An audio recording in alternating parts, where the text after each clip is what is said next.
The wine bottle cracked open at 30,000 feet worth of cabin pressure, but Lena Cross wasn't on a plane yet. She was on her knees in Terminal C, Gate 47, using duty-free Merlot as a makeshift chest decompression tool while a Navy SEAL bled out on polished airport tile. The volunteer doctor who'd shoved her aside 60 seconds earlier now stood frozen, his confident barking replaced by paralyzed silence. Security cameras captured every second, the crowd's phones raised like a firing squad of witnesses. The spreading crimson pool, the moment when the dying man's lips formed words that made no sense to anyone watching. Captain Cross, you came back. That's when the real chaos began, because Lena Cross wasn't supposed to exist anymore. If you want to see how a woman erased from military records brought an entire system to its knees, stay with me until the very end. Like this video, drop a comment telling me what city you're watching from. I want to see how far this story travels across the world. The coffee had gone cold in Lena's hand before she noticed. Styrofoam cup, gas station blend, the kind that tasted like burnt regret no matter how much sugar you added. She'd bought it 3 hours ago at a rest stop somewhere between Cedar Falls and Harrington City, back when this day still felt manageable. Now, standing in the security line at Harrington International Airport, watching her flight time creep closer on the departure board, manageable felt like a fantasy she'd abandoned somewhere around mile marker 340. The woman ahead of her had 3 carry-ons that clearly violated every dimensional regulation ever written. The TSA agent was explaining this with the patience of someone who'd already explained it 4 times. Behind Lena, a businessman in an expensive suit was performing an elaborate sigh routine, each exhale slightly louder than the last, a symphony of corporate impatience. Lena didn't sigh. She just adjusted the strap of her worn canvas bag and waited. The bag held everything that mattered: a change of clothes, her nursing certification, a wallet with $83 and a debit card that would probably decline if she tried to buy anything more expensive than gas station coffee. The bag didn't hold her past, because her past wasn't the kind of thing that fit in luggage. When she finally cleared security, the departure board had updated. Her gate had changed. Of course it had. Gate 47, the farthest point from where she currently stood, because the universe had a sense of humor that leaned heavily toward the sadistic. She walked fast, weaving through the slower-moving clusters of travelers. A family with small children formed a moving obstacle course near the food court. A group of college students sprawled across an entire seating area, their backpacks creating a minefield of nylon and zippers. Lena navigated it all with the efficiency of someone trained to move through far more hostile environments than a crowded airport terminal. Gate 47 appeared around the final corner, and Lena felt the small tension in her shoulders ease slightly. Still 40 minutes until boarding, enough time to sit, maybe close her eyes for... The crowd at the gate was wrong.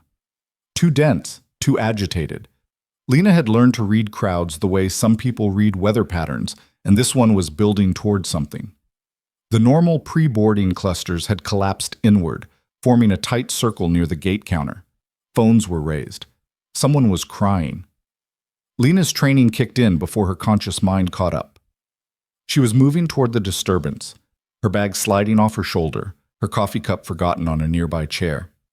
The crowd parted slightly as she approached, not because they saw her coming, but because the inner circle had tightened, creating gaps at the periphery. She saw the blood first, a spreading pool on the pristine white tile, too much of it, too fast. Then she saw the man at its center, collapsed in a configuration that spoke of sudden catastrophic failure.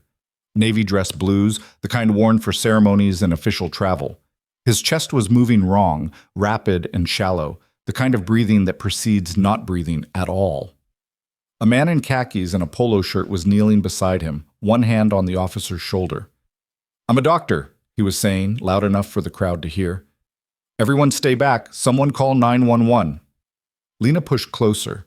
The doctor was checking for a pulse, his movements confident but wrong. He was treating this like a heart attack, maybe a stroke. He wasn't seeing what Lena could see from 6 feet away. The asymmetry of the chest rise, the slight bluish tint to the lips, the way the officer's hand was clutching at his uniform over his right rib cage. "Tension pneumothorax," Lena said, not loud but clear. The doctor's head snapped up. "Excuse me?" His lungs collapsed. Right side. You can see it in the chest movement. The doctor's expression shifted through several emotions in rapid succession: surprise, irritation, dismissal. He landed on patronizing. Miss, I appreciate your concern, but I'm a physician. I've got this under control. He's got maybe 2 minutes before his heart stops, Lena said. She was already moving closer, already cataloging what she'd need. The collapsed lung is creating pressure on his heart and major vessels. You need to decompress it now.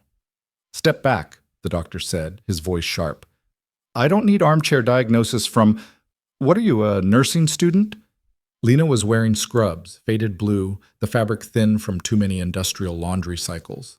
Her name badge was in her bag. She looked exactly like what he thought she was. Someone at the bottom of the medical hierarchy. Someone whose opinion carried the weight of nothing. I'm a nurse, Lena said simply. Then you understand chain of command, the doctor replied. He turned back to the officer, reaching for his wrist to check the pulse again. Wasting seconds. Someone find me an AED, now. The crowd murmured and shifted. A gate agent was already on the phone, her voice high and tight as she relayed information to emergency services. A security officer had appeared, trying to manage the growing cluster of onlookers. Lena watched the officer's chest. The asymmetry was worsening. His lips were losing color. In her peripheral vision, she could see the doctor preparing to start chest compressions. Exactly the wrong intervention for this specific crisis. Chest compressions on a tension pneumothorax would be like hammering a nail into a balloon. She had a choice. She could step back, defer to the doctor's authority, let the system work the way it was designed to work. Or she could do what she'd been trained to do, what her instincts were screaming at her to do. The officer's eyes opened slightly, unfocused and glassy. They tracked across the crowd without seeing, searching for something or someone. Then they found Lena. For just a second, there was recognition, impossible recognition, and his lips moved around words that had no sound. Lena dropped to her knees on the tile beside him. Miss, I said step back. The doctor's hand was on her shoulder, trying to physically move her. Lena ignored him. She placed her hand on the officer's chest, feeling the abnormal movement, confirming what she already knew. Sir, I'm going to help you. Stay with me. Security! The doctor's voice had gone from irritated to angry. Get her away from my patient. The security officer moved in, uncertain. Ma'am, you need to… If you move me, he dies, Lena said. She didn't raise her voice. She didn't need to. Tension pneumothorax. His right lung is collapsed and the pressure is crushing his heart. He needs needle decompression immediately. She's not qualified to make that diagnosis, the doctor snapped. This is a cardiac event. We need to start CPR and… Look at his chest, Lena interrupted. She pointed. Right side barely moving, left side compensating. Neck veins distended. He's hypoxic and deteriorating. You start compressions, you'll kill him. The doctor stared at her, his face flushing red. How dare you? Do you have a trauma kit? Lena asked the security officer directly. Anything with a needle? A catheter? We don't carry medical supplies, the security officer said. He looked between Lena and the doctor, clearly out of his depth. The airport first aid stations are too far, Lena said. She was scanning the area now, her training taking over completely. Gate 47, International Terminal, which meant duty-free, which meant… She stood abruptly and ran, not toward the first aid station, not toward the nearest airport employee. She ran toward the duty-free shop 30 yards down the concourse, her worn sneakers squeaking on the polished floor. Behind her, she heard the doctor shout something. The security officer called for her to stop. She didn't stop. The duty-free shop was bright and overstocked, a maze of luxury items and travel-sized indulgences. Lena went straight for the wine section, her hands closed around 2 bottles, unopened, sealed, the glass thick and heavy. She didn't check the price. She ran back toward gate 47. The crowd had grown. More phones were raised now, more people filming than helping. The doctor was starting chest compressions, his hands positioned over the officer's sternum, his face set in grim determination. Stop! Lena skidded to her knees beside them, the wine bottles clutched against her chest. You're making it worse! Security! Remove her now! The doctor didn't stop the compressions. Lena looked at the officer's face. His lips were gray now. His eyes had closed. The distension in his neck veins was worse, visible even to an untrained eye. 15 seconds, maybe 20, before it was too late. She made her choice. She twisted the cap off one wine bottle and dumped the contents across the floor. Red wine spread like blood, soaking into the grout between tiles. The crowd gasped. The doctor stopped compression, staring at her like she'd lost her mind. Lena smashed the neck of the bottle against the floor. It shattered perfectly, leaving a jagged glass edge. She grabbed the officer's uniform jacket and ripped it open, buttons scattering. His undershirt tore easily. "What the hell are you doing?" The doctor lunged for her. The security officer grabbed the doctor instead, some instinct overriding his uncertainty. "Wait. Just wait." Lena counted ribs with her fingers, fast and certain. Second intercostal space, mid-clavicular line. The landmark was clear under her touch. She raised the broken bottle. "She's going to stab him," someone in the crowd screamed. Lena drove the glass edge into the officer's chest, just deep enough, just precise enough. There was resistance, then a release. Air hissed out, the sound unmistakable, the pressure escaping. The officer's chest wall shifted, the asymmetry correcting immediately. The officer gasped, a real breath, deep and desperate. Color began returning to his face in a visible wave. The terminal went silent except for the hiss of escaping air and the officer's ragged breathing. Lena grabbed the second wine bottle, still sealed. She twisted the cap slightly to break the seal, then jammed the neck of the bottle into the opening she'd created in the officer's chest. An improvised flutter valve. Air could escape but not re-enter. Basic battlefield medicine. The kind of thing you learned when standard equipment wasn't available, and creativity was the difference between life and death. The doctor stared at the setup, his face cycling through expressions too fast to track. That's impossible. You can't just... "It's working," Lena said quietly. She had her fingers on the officer's carotid now, feeling the pulse strengthen. His pressure's coming back up. Sirens were approaching from outside, growing louder. The gate agent was still on her phone, her voice shaking as she updated whoever was on the other end. The crowd had gone from panicked to stunned, the phone still recording, but the energy completely changed. The officer's eyes opened again. This time they had focus. They found Lena immediately, locked onto her face with an intensity that made her uncomfortable. His lips moved, forming words that came out barely audible. "Captain, you came back." Lena's blood went cold. The doctor heard it too. His confusion deepened. "Captain? What's he talking about?" Lena didn't answer. She was staring at the officer, really seeing him for the first time. The face was older, weathered by years she hadn't witnessed. But the eyes, she knew those eyes. Lieutenant Marcus Webb. Except he wasn't a lieutenant anymore. The insignia on his uniform collar said commander. "Do you know him?" The security officer was standing over them now, his radio crackling with incoming transmissions. "No?" Lena said automatically. "He said your name," the doctor pointed out. He was looking at her differently now, suspicion replacing anger. "He called you captain." "He's disoriented," Lena said. "Hypoxia can cause confusion." But Marcus was still staring at her, and there was nothing confused in his expression. There was recognition and something else. Relief, maybe. Or vindication. The paramedics burst through the crowd, equipment cases banging against their legs. Two of them, young and efficient, already pulling on gloves as they assessed the scene. They saw the improvised chest tube, saw the wine bottle apparatus, saw the spreading pool of Merlot mixed with blood on the white tile. The lead paramedic, a woman with close-cropped hair and hard eyes, dropped to her knees beside Marcus. She looked at the chest tube, then at Lena. "Who did this?" "I did," Lena said. "Are you a doctor?" "No." The paramedic's eyebrows rose slightly. She leaned closer to examine the insertion point, the positioning, the way the bottle was functioning as a valve.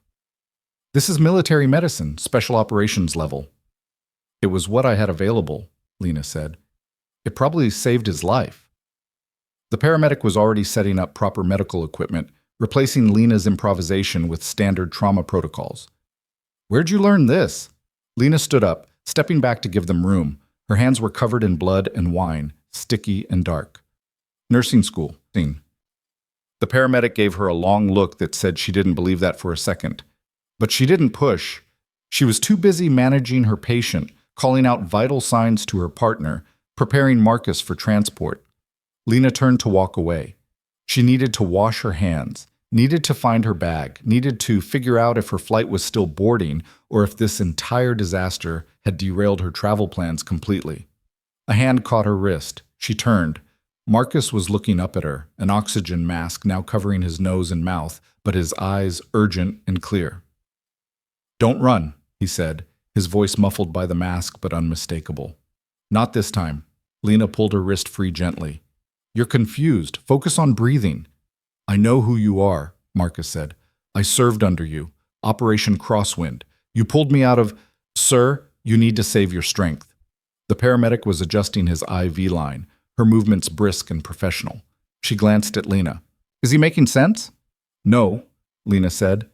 "Yes," Marcus said simultaneously. The crowd was starting to disperse now that the immediate drama had passed. Some people were still filming, but most were drifting back to their gates, their departures, their lives. The doctor had moved to the periphery, talking rapidly to another gate agent, his gestures sharp and agitated. The security officer who'd been trying to manage the situation approached Lena. "Ma'am, I need to get your information for the incident report." "Of course." Lena's voice was steady. She'd given information for incident reports before, in other places, other situations that had nothing to do with wine bottles and airport terminals. "Name?" "Lena Cross." The security officer wrote it down. "Occupation?" "Registered nurse." "And you're traveling to—" "Denver. Family matter." The security officer nodded, still writing. "The airport medical coordinator is going to want to speak with you. Protocol for any medical emergency on airport property, especially one that involves—" He gestured vaguely at the wine-soaked floor, the shattered glass, the scene that looked more like a crime drama than a medical intervention.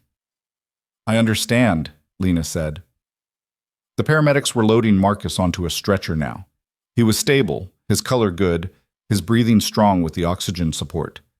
He kept trying to turn his head to see Lena, kept trying to say something more, but the paramedics were focused on transport. They had a job to do, and they were doing it. As they wheeled him toward the terminal exit, a different kind of commotion erupted near the airport entrance. Lena heard it before she saw it. The sharp cadence of military boots on tile, the authoritative voices cutting through the ambient airport noise. A group of Navy personnel in service uniforms appeared, moving with purpose and formation through the crowd. The security officer's radio crackled. "All units be advised, military personnel on site for medical emergency at Gate 47. Cooperate with their requests." Lena felt her stomach drop. She'd known this was a possibility the moment Marcus said her name. She'd hoped, stupidly, desperately, that she could slip away before it escalated. But hope had always been unreliable. The lead Navy officer was a woman, probably early 40s, with the bearing of someone who'd commanded in situations far more intense than an airport terminal. She spoke briefly with the paramedics, then her eyes swept the crowd until they found Lena. "Are you the individual who provided medical intervention?"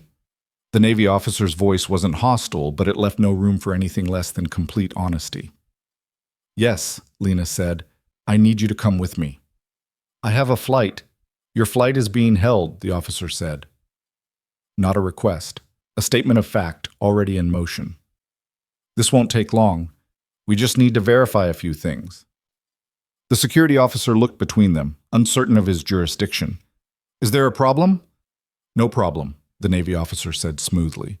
"Just standard verification for military personnel involved in medical emergencies, especially when—" She glanced at the wine bottles, the improvised trauma equipment, the scene that screamed specialized training. "When the techniques used are of interest." Lena could run. She'd done it before. She was good at disappearing, at becoming nobody in crowds, at slipping through the gaps in systems designed to track everyone. But running now, with phones still recording, with military personnel already here, with Marcus Webb being loaded into an ambulance 20 yards away, running now would only make everything worse.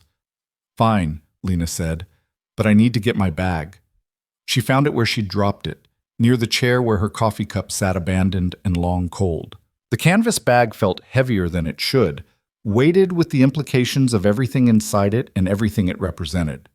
The Navy officer led her away from Gate 47, away from the crowd and the phones and the wine-stained tile. They walked in silence through the terminal, past shops and restaurants, and gates full of people who had no idea that the quiet woman in scrubs walking past them wasn't supposed to exist anymore. They ended up in an airport security office, small and windowless, with flickering fluorescent lights and the smell of burnt coffee. The Navy officer gestured for Lena to sit in one of the plastic chairs. Lena sat. "My name is Lieutenant Commander Sarah Reeves," the officer said. She didn't sit. She stood by the door, her posture perfect, her expression neutral. "I'm with Naval Personnel Command. I need to ask you some questions about what happened out there." "I provided emergency medical care to someone who needed it," Lena said. "That's what happened." "Using techniques that aren't taught in civilian nursing programs," Reeves said. "Techniques that are, in fact, taught in very specific military medical training programs." Lena said nothing. "Commander Webb is conscious and stable," Reeves continued. "He's being transported to Harrington Memorial for full evaluation.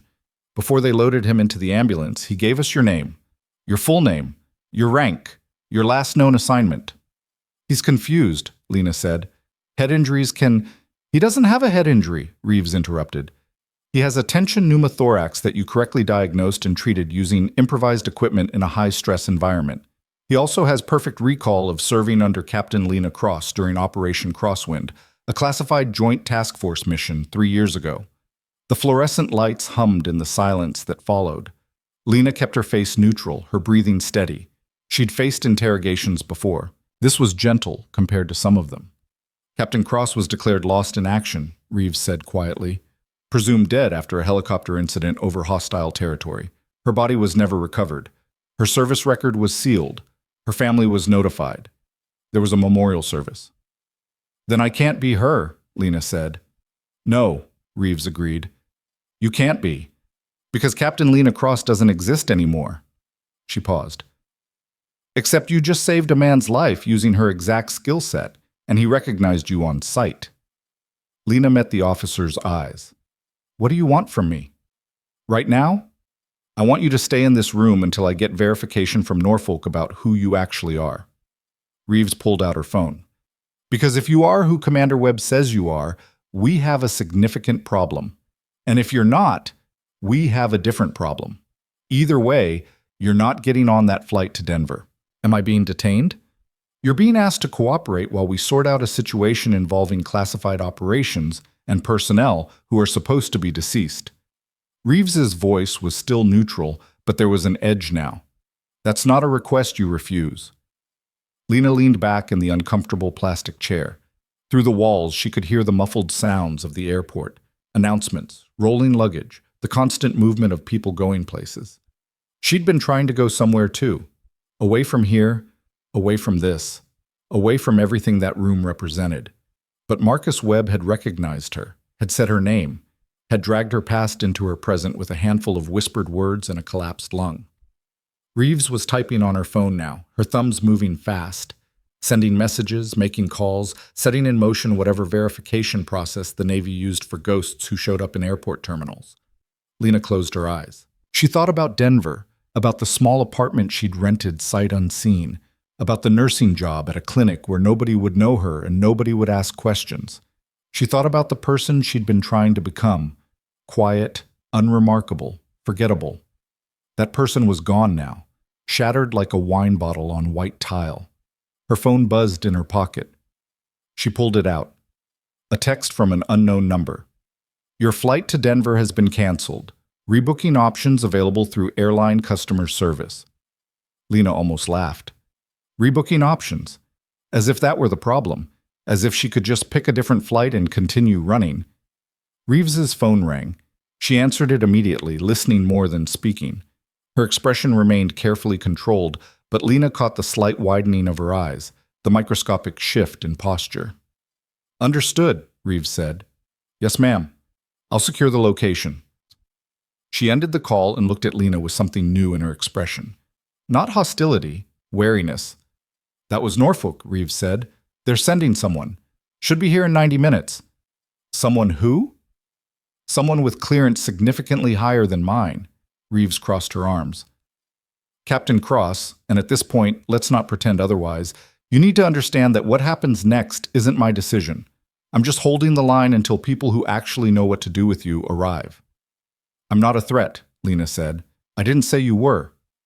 Reeves's voice softened slightly. But you're a complication. A big one. And complications involving classified operations don't get handled at my pay grade. The door opened without a knock. The volunteer doctor from Gate 47 pushed into the room, his face flushed, his eyes bright with anger and vindication. There you are, he said, pointing at Lena. I filed a formal complaint with airport security and the state medical board. What you did was reckless endangerment, practicing beyond your scope, possibly criminal assault with a deadly weapon. Get out, Reeves said flatly. The doctor turned to her. Excuse me? This is a military matter now. Get out of this room. I'm a physician. I have every right to— You have no rights in this room, Reeves said. Her voice hadn't risen, but something in it made the doctor take an involuntary step backward. This is now a secure military investigation. Leave immediately, or I'll have you removed and detained for interfering with Navy operations. The doctor's mouth opened and closed. You can't just— Watch me. Reeves moved toward him, and despite being 6 inches shorter, she somehow filled the doorway. Out, now! The doctor left, muttering about lawyers and proper channels and people who'd hear about this. Reeves closed the door firmly behind him and locked it. That guy's a problem, she said conversationally. He thought he was helping, Lena said. He was wrong. You were right, but he's going to make noise about it. Reeves returned to her position by the door. My advice? Don't worry about him.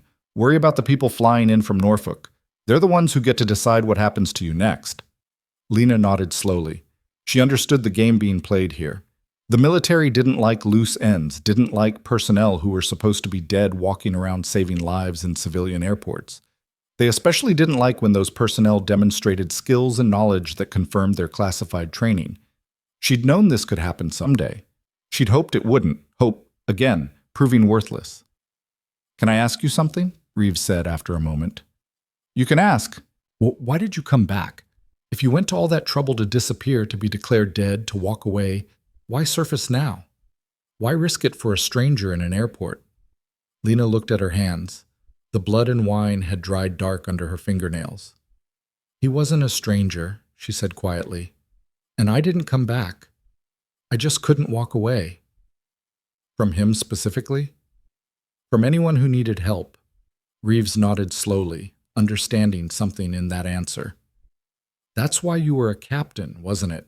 That's why they put you in charge of people in impossible situations. Maybe, Lena said, or maybe that's why I couldn't stay. Outside, beyond the locked door and the fluorescent lights and the small, terrible room, Harrington International Airport continued its normal operations. Planes took off and landed. People arrived and departed.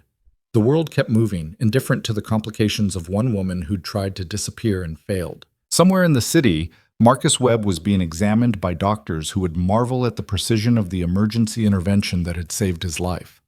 Somewhere else, people were making phone calls, sending secure communications, mobilizing resources to deal with a problem named Lena Cross. And in the small office, Lena waited. Not running, not hiding. Just waiting to see what would happen when the past she'd tried to bury finally caught up to her present. The fluorescent lights hummed. Reeves checked her phone. Time moved like honey, slow and inevitable. Somewhere between the wine-stained tile and the locked room, between the panic and the silence, Lena Cross had stopped existing as a ghost. Now she had to figure out how to exist as herself again. The humming stopped first. Lena noticed because spines in institutional spaces always meant something. Budget cuts, power failures, or the kind of attention that required turning off recording devices.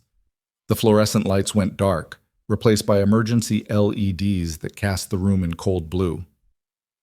Reeves's phone lit her face from below.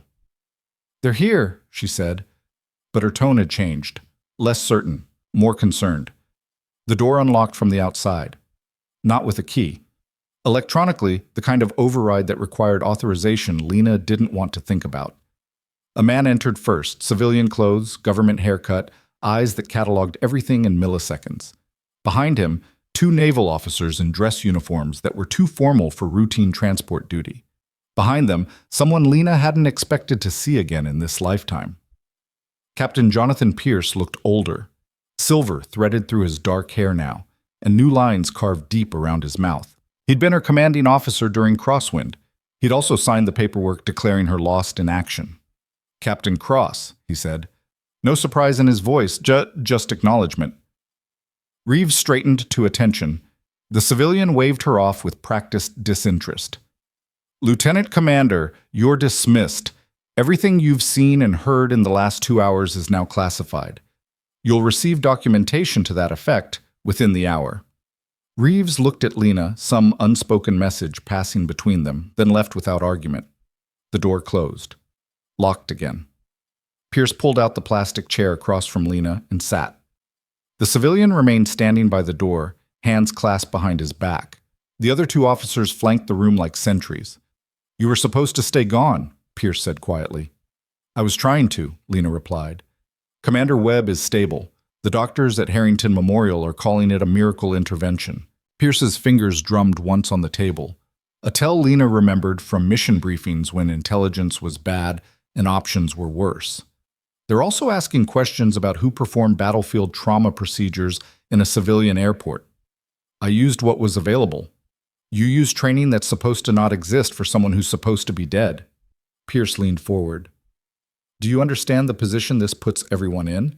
The operation you walked away from is still classified. The people you served with are still active. Your name appears on documents that 3 different agencies would prefer stay buried." "I didn't ask Webb to recognize me." "No. You just couldn't resist saving his life in the most conspicuous way possible." Pierce's voice carried no judgment, just exhausted frustration. "Did you think about the consequences before you shoved a wine bottle into his chest in front of 50 witnesses and a dozen phones?" "I thought about him dying on that floor," Lena said. "I thought about having the skills to prevent it and choosing not to use them. I thought about the kind of person that would make me." Pierce closed his eyes briefly. "You always were too good at your job." The civilian spoke for the first time, his voice flat and bureaucratic. "Captain Cross, I'm Agent Morrison, Defense Intelligence. Your death was arranged at your request following the incident during Operation Crosswind. You signed documents acknowledging that resuming your identity would constitute a breach of national security protocols. This situation represents that breach. I didn't resume anything. I helped someone who needed help. Using classified techniques in a public space while legally deceased." Morrison pulled out a tablet, his fingers moving across the screen. "Airport security footage shows you performing a needle decompression with improvised equipment. TSA cameras captured your face at 17 different angles. Your biometrics are already flagged in 6 different databases. Social media has you trending under hashtag #AirportWineHero.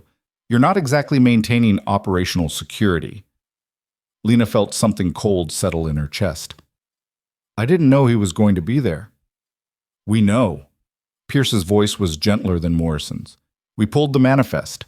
You were traveling to Denver under your current legal identity, Lena Cross, which is still your actual name, so technically not fraudulent. Webb was returning from a classified briefing in Seattle. The collision was coincidence. Coincidence that's going to require significant resources to manage," Morrison added. "The volunteer doctor who tried to intervene has already filed complaints with the state medical board and airport security. He's alleging assault with a deadly weapon. The media is requesting interviews. And Commander Webb, in his current pain-medicated state, keeps telling anyone who'll listen that you're a decorated Navy captain who saved his life twice." "Twice?" Lena asked before she could stop herself. Pierce met her eyes. "Basra Province, 2021. You pulled his team out of a compound under fire when their extraction failed. He took shrapnel to the leg. You performed field surgery while enemy combatants were breaching the perimeter." The memories came back sharp and immediate, the compound walls crumbling under RPG fire, Webb screaming through gritted teeth as Lena dug metal fragments from his femoral artery, the helicopter finally arriving 90 seconds before their position was overrun. She'd been younger then, more certain, less tired. "I was doing my job," Lena said. "You were doing it exceptionally well," Pierce replied. "Which is why when you requested discharge following the incident, when you asked to be declared lost in action instead of processing through normal separation, I agreed. You'd earned the right to disappear if that's what you needed. What incident? Lena asked, though she knew. She just wanted to hear if he'd say it. Pierce's jaw tightened. The one where your entire medical unit was hit by friendly fire due to faulty intelligence, and you were the only survivor. The one that should have killed you but didn't because you were 50 yards away treating casualties from a separate engagement. The one where you had to identify the bodies of 11 people you'd served with for 2 years. The cold in Lena's chest spread. She remembered the smoke, the silence that followed the explosions, the way her hands had shaken so badly afterward she couldn't write the incident report until Pierce had taken the pen from her and told her he'd handle it. We gave you an honorable alternative, Pierce continued. Medical discharge would have meant questions, evaluations, records that followed you. Being declared lost in action meant you could walk away clean, start over, be someone else. I tried, Lena said. Not hard enough, apparently. Morrison's voice cut through the moment. Because now we have a situation where a legally deceased military officer performed classified medical procedures in a public airport, saving a current active duty commander who's broadcasting her identity to anyone in earshot. That's not trying. That's creating an intelligence nightmare. One of the silent officers by the wall shifted slightly. Pierce noticed and shook his head fractionally. Some signal that meant stand down or wait, or something else in the silent language of military hierarchy. What happens now? Lena asked. Morrison consulted his tablet. That depends on several factors. The volunteer doctor's complaints need to be addressed. The media attention needs to be managed. Your legal status needs to be clarified, and we need to ensure that your knowledge of classified operations remains secure. Are you threatening me? I'm explaining reality. Morrison's expression didn't change. You possess information about operations that are still active. You have training and techniques that remain classified. You can't simply exist in civilian life with that background without oversight. I've been existing in civilian life for 3 years without incident, Lena pointed out. In Denver? Pierce asked. Before Denver. Other places. I moved around. Working as a nurse? Yes. Using your real name? It's not illegal. Lena Cross isn't the identity that's classified. Captain Lena Cross is. There's a difference. Morrison made a note on his tablet. A legal distinction that's about to become significantly more complicated. The medical board investigation will require your credentials, your work history, your training background. How do you plan to explain Navy combat medicine expertise when your official record says you were never in the military? Lena didn't have an answer for that. She'd never had to explain before. She'd worked in small clinics, urgent care centers, places that were grateful for competent help and didn't ask too many questions. She'd been careful never to demonstrate too much, never to stand out, never to be exceptional enough to warrant scrutiny. Then Marcus Webb had collapsed at her feet, and her training had overridden 3 years of careful invisibility. The doctor is the real problem, Pierce said, apparently reading her silence as defeat. His name is Dr. Richard Castellano. He volunteers at the airport as part of a medical response program. He's also incredibly proud of his credentials and doesn't appreciate being shown up by someone he perceives as beneath his station. I wasn't trying to show him up. I was trying to save a life. You succeeded. He failed. In front of witnesses and cameras. That's not something men like Castellano forgive. Pierce pulled out his own phone and showed Lena the screen. It was a news article, already published, with a headline that made her stomach drop. Local doctor raises concerns about unqualified woman's dangerous airport intervention. She scanned the article. Castellano had given an interview claiming that Lena's actions were reckless, that she'd endangered the patient, that using broken glass and wine bottles constituted assault rather than medicine. He called for a full investigation into her credentials and mental state. He's on television right now, Morrison added helpfully. 3 different networks. He's very articulate about how dangerous you are. Webb is alive because of what I did, Lena said. Webb is alive and Castellano looks incompetent, Pierce corrected. Which one of those facts do you think he's more focused on? The door opened again. A woman in navy dress uniform entered, captain's insignia on her collar, an expression that suggested she'd rather be anywhere else. She carried a folder thick with documents. Captain Pierce, she said formally. Agent Morrison, I have the preliminary investigation results. Pierce gestured for her to continue. The woman, her name tape read Sullivan, opened the folder and began reading in a crisp, professional tone. Commander Marcus Webb, currently assigned to Naval Special Warfare Command, suffered an acute tension pneumothorax while waiting for a flight at Harrington International Airport. Medical intervention was performed by a civilian woman later identified as Lena Cross. The intervention included emergency needle decompression performed with improvised equipment. Commander Webb survived and is listed in stable condition. The attending physicians at Harrington Memorial have confirmed that without immediate intervention, Commander Webb would likely have died within 3 to 5 minutes of collapse. So I saved his life, Lena said. Is that the crime? Sullivan ignored her and kept reading. Dr. Richard Castellano, volunteer physician with the Airport Medical Response Program, was first on scene but failed to correctly diagnose the condition. He attempted to prevent Ms. Cross from providing treatment and has since filed multiple formal complaints alleging criminal conduct. Based on what? Lena asked. Based on the fact that you stabbed a man with a broken bottle, Morrison replied. The technical accuracy of the procedure doesn't change the optics. Sullivan turned a page. Security footage and witness statements confirm Ms. Cross's actions. However, her medical background check reveals inconsistencies. She's registered as a nurse in 4 different states under the name Lena Cross, but her educational records show significant gaps. No military service appears in her employment history despite demonstrating military-level trauma skills. Because I'm supposed to be dead, Lena said flatly. Which creates the legal problem, Sullivan agreed. A legally deceased person cannot hold nursing credentials. All 4 state registrations are therefore technically fraudulent. The cold in Lena's chest turned to ice. You're going to revoke my license. The states are going to revoke your licenses, Morrison corrected. We're just going to let them, unless you cooperate with a solution that serves everyone's interests. Lena looked at Pierce. What solution? Pierce didn't answer immediately. He exchanged a long look with Sullivan, then with Morrison. Some decision was being made in that silence, some option being weighed that Lena wasn't privy to. There's a proposal, Pierce finally said, from Naval Personnel Command. It would address the legal complications, manage the media situation, and resolve Dr. Castellano's complaints. I'm listening. You return to active duty, Pierce said. Not permanently.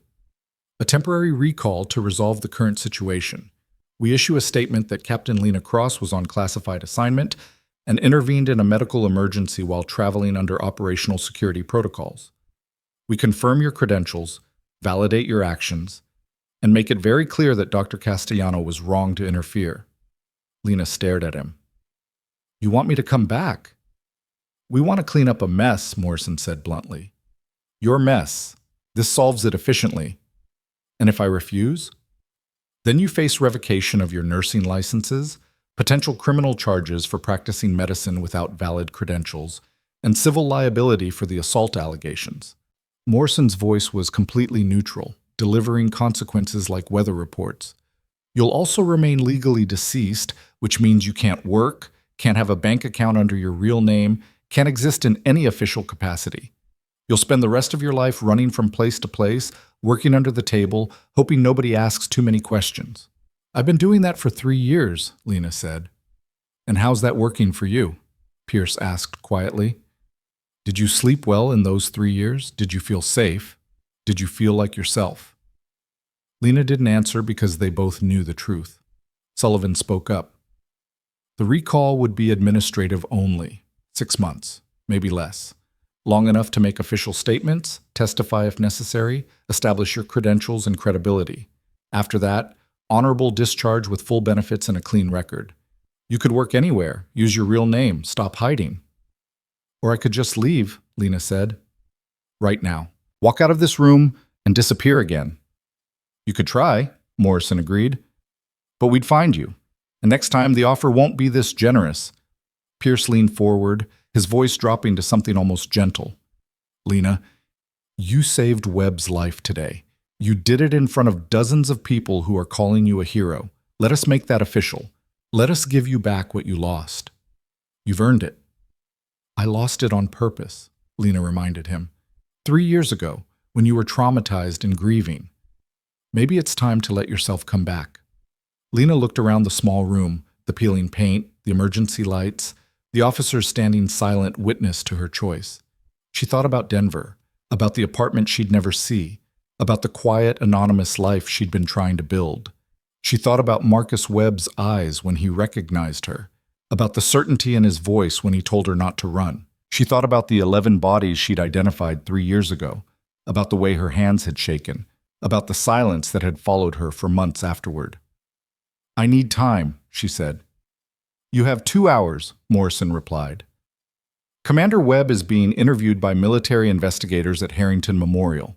The media is camped outside the hospital. Dr. Castellano is giving another interview in 90 minutes. We need to control this narrative before it controls us. That's not time. That's an ultimatum. That's reality, Morrison said again.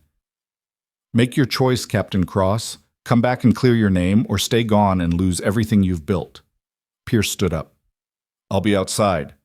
If you want to talk through your options without an audience, I'm available." He left. Sullivan followed. Morrison remained impassive and patient, like he had all the time in the world to wait for her answer. Lena's phone buzzed. She pulled it out. Another unknown number, another text.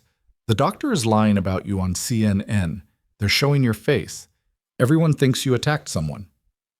M.W. Marcus. Somehow he'd gotten her number, probably through military channels, definitely breaking protocol. The text was followed by a link to a news clip. Lena clicked it. The video showed Dr. Castellano in a television studio, gesturing emphatically. The chyron read, "Airport assault or medical miracle." The sound was off, but Lena could read his lips, see the righteous anger in his expression, watch him paint her as dangerous and unqualified. "He's going to destroy you," Morrison observed, looking over her shoulder, "unless you let us destroy him first." Lena closed the video. "I don't want to destroy anyone." "Then you want justice. There's a difference." Morrison checked his watch. 1 hour, 53 minutes, Captain. Choose wisely." He left, and Lena was alone in the room with the emergency lights and the locked door and the weight of a choice she'd thought she'd already made 3 years ago. Her phone buzzed again. Not a text this time, a call. Unknown number, but she answered it anyway because at this point, what did it matter? "Captain Cross?" A woman's voice, professional and sharp. "Who is this?" "Dr. Yolanda Martinez, Chief of Surgery at Harrington Memorial. I have Commander Webb here, and he's insisting I speak with you personally." "About what?" "About how you saved his life using techniques I've only seen in combat trauma documentation. About how Dr. Castellano is lying to the media about your competency. About how I'm prepared to testify to that fact if necessary." Lena sat down hard in the plastic chair. "You don't need to do that." "I absolutely do. I was an Army trauma surgeon for 12 years before I went civilian. I know battlefield medicine when I see it. What you did in that airport was textbook military emergency intervention performed under impossible conditions. Castellano couldn't have done it. I couldn't have done it without proper equipment. But you did it with wine bottles and training that I'm guessing you're not supposed to talk about." "Dr. Martinez?" "I'm also looking at your patient right now. He's stable, grateful, and very insistent that I contact someone named Captain Pierce to clarify what actually happened. So I did. And Pierce told me that you're trying to stay invisible while Castellano publicly crucifies you." "It's complicated." "It's simple," Martinez countered. "You saved a life. Castellano failed to save that life and can't handle being shown up. I'm not going to let him rewrite reality because his ego can't handle the truth." Through the phone, Lena heard Marcus's voice in the background, insistent and slightly slurred from medication. Martinez's voice moved away from the receiver as she spoke to him, then came back clearer. "He wants to talk to you," Martinez said. "I don't think that's a good idea." "Neither do I, but he's the patient and technically conscious, so medical ethics require I honor his wishes." There was a rustling sound. Then Marcus's voice came through, rough but determined. "Captain, don't run.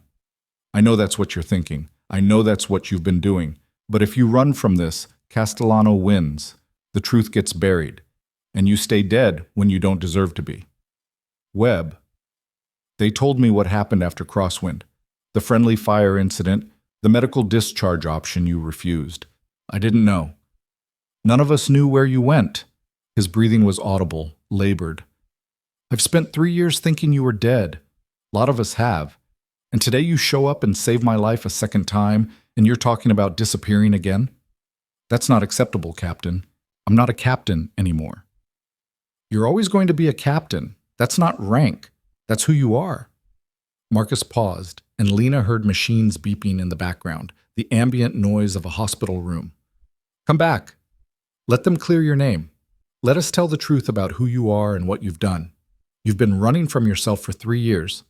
Maybe it's time to stop. Dr. Martinez's voice returned. Captain Cross, I'm scheduling a press conference for tomorrow morning. I'm going to explain exactly what happened at that airport and exactly how qualified you were to do it. I'd like you to be there. But even if you're not, I'm going to tell the truth. Castellano doesn't get to rewrite history on my watch. The call ended. Lena stared at her phone. Outside the locked room, decisions were being made. Narratives were being constructed. Forces were mobilizing to either save her or bury her, depending on which choice she made in the next 147 minutes. The door opened. Pierce came back in, alone this time. Martinez called you, he said. It wasn't a question. She wants me at a press conference. I know. She called me first to verify your credentials. I confirmed them. Pierce sat down across from Lena again. Here's what you need to understand. This situation is going to resolve one way or another. Either you control the narrative or it controls you. Either you come back and face this as Captain Lena Cross, decorated Navy officer and combat medic, or you stay hidden and let Castellano turn you into a criminal. Those aren't the only options. They're the only options that end with you keeping your dignity and your future. Pierce's voice was firm, but not unkind. I know you wanted to stay gone. I know you had reasons. But Webb recognized you. Martinez identified your skills. The truth is already out there. You just haven't decided how to tell it yet. Lena rubbed her eyes. She was tired. Bone deep, 3 years of running, tired. Tired of looking over her shoulder, of changing jobs every few months, of being nobody in particular, so nobody would ask questions. If I come back, she said slowly, what exactly does that look like? 24 hours temporary recall to active duty. Formal statement to military investigators confirming your identity and credentials. Appearance at Martinez's press conference. Testimony to the State Medical Board clarifying your training and qualifications. Castellano's complaints get dismissed, your nursing licenses get reinstated with full military service acknowledgement, and you walk away with an honorable discharge and a clean record. And the classified operations? Remain classified. We're not asking you to discuss specifics. Just confirm that you're qualified to do what you did and that Castellano was wrong to interfere. Pierce leaned back. After that, you're free. Go to Denver. Go anywhere. Work under your real name. Stop hiding. You make it sound simple. It's not simple. It's just less complicated than the alternative. Lena's phone buzzed. She ignored it. Then it buzzed again. And again. She looked at the screen. Text messages flooding in from numbers she didn't recognize. Thank you for saving my husband. I was at gate 47. You were amazing. Don't let them silence you. You're a hero. The messages kept coming. Someone had leaked her number. Someone, probably Marcus, possibly Martinez, had decided that Lena deserved to know what people actually thought about what she'd done. Pierce watched her read them. The world already knows you exist, Lena. They already know what you did. The only question is whether you're going to let yourself exist fully or keep being half invisible forever. Lena closed her eyes and thought about 11 bodies in flag-draped coffins. She thought about Marcus Webb bleeding on airport tile. She thought about every patient she'd helped in 3 years of running, every life she'd touched while trying to pretend she wasn't someone who'd once commanded a medical unit in war zones. She thought about who she'd been trying to become, and whether that person was actually better than who she'd been. The door opened one more time. Morrison stood there with his tablet and his bureaucratic patience. Time's up, Captain Cross, he said. What's your answer? Lena stood up. Her legs felt steady. Her hands didn't shake. For the first time in 3 years, she felt certain about something. I'll do the press conference, she said. I'll make the statements. I'll set the record straight." She met Pierce's eyes. "But after that, I'm done. No extensions, no permanent recall, no more service. I come back long enough to clear my name, and then I disappear again on my own terms." "Understood?" Pierce smiled slightly. "Understood."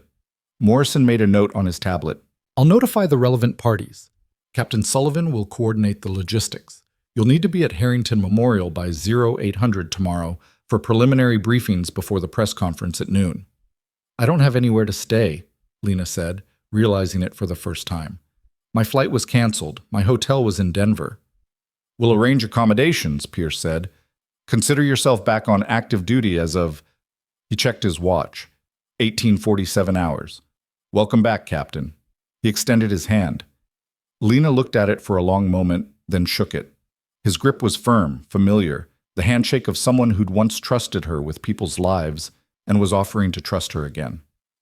"One more thing," Pierce added. "Castellano doesn't know you're coming yet. Let's keep it that way. I want to see his face when you walk into that press conference in full uniform and with Pentagon backing." "I don't have a uniform anymore," Lena pointed out. Pierce's smile widened. "You will by morning. I pulled some strings. Your measurements are still in the system." Of course they were. The military never forgot anything, never deleted anyone completely. Lena Cross had been legally deceased for 3 years, but somewhere in a database, her uniform size was still carefully recorded. Morrison led her out of the security office, through corridors that bypassed the main terminal, to a service exit where a black SUV waited with tinted windows and government plates. Sullivan was already inside, laptop open, working on documentation that would officially resurrect a dead woman. As they pulled away from the airport, Lena looked back at the terminal. Somewhere inside, Dr. Richard Castellano was probably still giving interviews, still building his narrative about the dangerous, unqualified woman who'd attacked a patient with a wine bottle. He had no idea what was coming. Tomorrow at noon, in front of cameras and reporters and everyone who'd believed his story, Lena Cross was going to tell the truth. Not the whole truth, some truths stayed classified, but enough truth to bury his lies and clear her name. And after that, she'd figure out who she was supposed to be next. Not the captain she'd been, not the ghost she'd become. Someone in between, someone who could live with both versions and maybe, finally, get some sleep. The SUV merged into evening traffic. Sullivan was making phone calls, coordinating with people whose titles Lena didn't recognize. Outside the window, Harrington City passed by in amber streetlights and neon signs, a place Lena had never planned to be, where her past had caught up to her future at Gate 47. Her phone buzzed one more time. Marcus Webb. "They told me you're coming back. Thank you for everything, both times." Lena didn't reply. She just watched the city scroll past and wondered if coming back was the bravest thing she'd ever done, or the biggest mistake. By tomorrow at noon, she'd know. By midnight, Lena was standing in a hotel room that felt more like a holding cell dressed in corporate neutrality. The Harrington Grand, 17 floors up, a view of the city that spread like circuitry beneath her window. Sullivan had left her here 2 hours ago with instructions to rest, to prepare, to be ready for the briefing at 6 in the morning. Rest felt like a suggestion from someone who'd never spent 3 years learning to sleep light and wake fast. The uniform hung on the closet door, still wrapped in dry cleaning plastic. Navy dress blues, her name embroidered on the breast, captain's insignia that gleamed even through the protective covering. Someone had worked fast to pull this from whatever archive kept the clothing of the legally dead. The sight of it made Lena's chest tight. Her phone hadn't stopped buzzing since they'd arrived. More messages from strangers offering support or condemnation depending on which narrative they'd chosen to believe. 3 voicemails from reporters who'd somehow gotten her number. One text from Pierce that simply read, "Get sleep. Tomorrow requires clarity." She didn't sleep. She stood at the window and watched the city breathe, traffic lights cycling through their patterns, ambulance strobes cutting through intersections. The ordinary chaos of a place where people lived and died and never knew how close they came to either. Somewhere down there, Marcus Webb was recovering in a hospital bed. Somewhere else, Dr. Richard Castellano was probably rehearsing his next interview, refining his story about the dangerous woman who'd violated every protocol. At 0200 hours, Lena's phone rang. Not a text. An actual call from a number with a Washington, D.C. area code. Captain Cross. The voice was female, authoritative, unfamiliar. This is Rear Admiral Lisa Huang, Naval Medical Command. I apologize for the late hour. Lena's spine straightened reflexively. Ma'am? I've been briefed on your situation. I've also reviewed the security footage from Harrington International and consulted with Dr. Martinez regarding your intervention. I'm calling to inform you that Naval Medical Command is issuing a formal commendation for your actions. That's not necessary, Admiral. It's necessary because it's accurate. You performed emergency trauma medicine under hostile conditions using improvised equipment and saved a fellow officer's life. That's exactly what we train our people to do. Huang's tone shifted slightly, became less formal. I also want you to know that what happened to you after Operation Crosswind was a failure of our system. You should have had better support, better options than disappearing. Lena didn't know what to say to that. Tomorrow's press conference is going to be difficult, Huang continued. Dr. Castellano has significant public support. He's positioned himself as the reasonable physician protecting patients from dangerous amateurs. When you walk in and contradict that narrative with military credentials and Pentagon backing, there will be backlash. I understand. I don't think you do. This isn't just about clearing your name.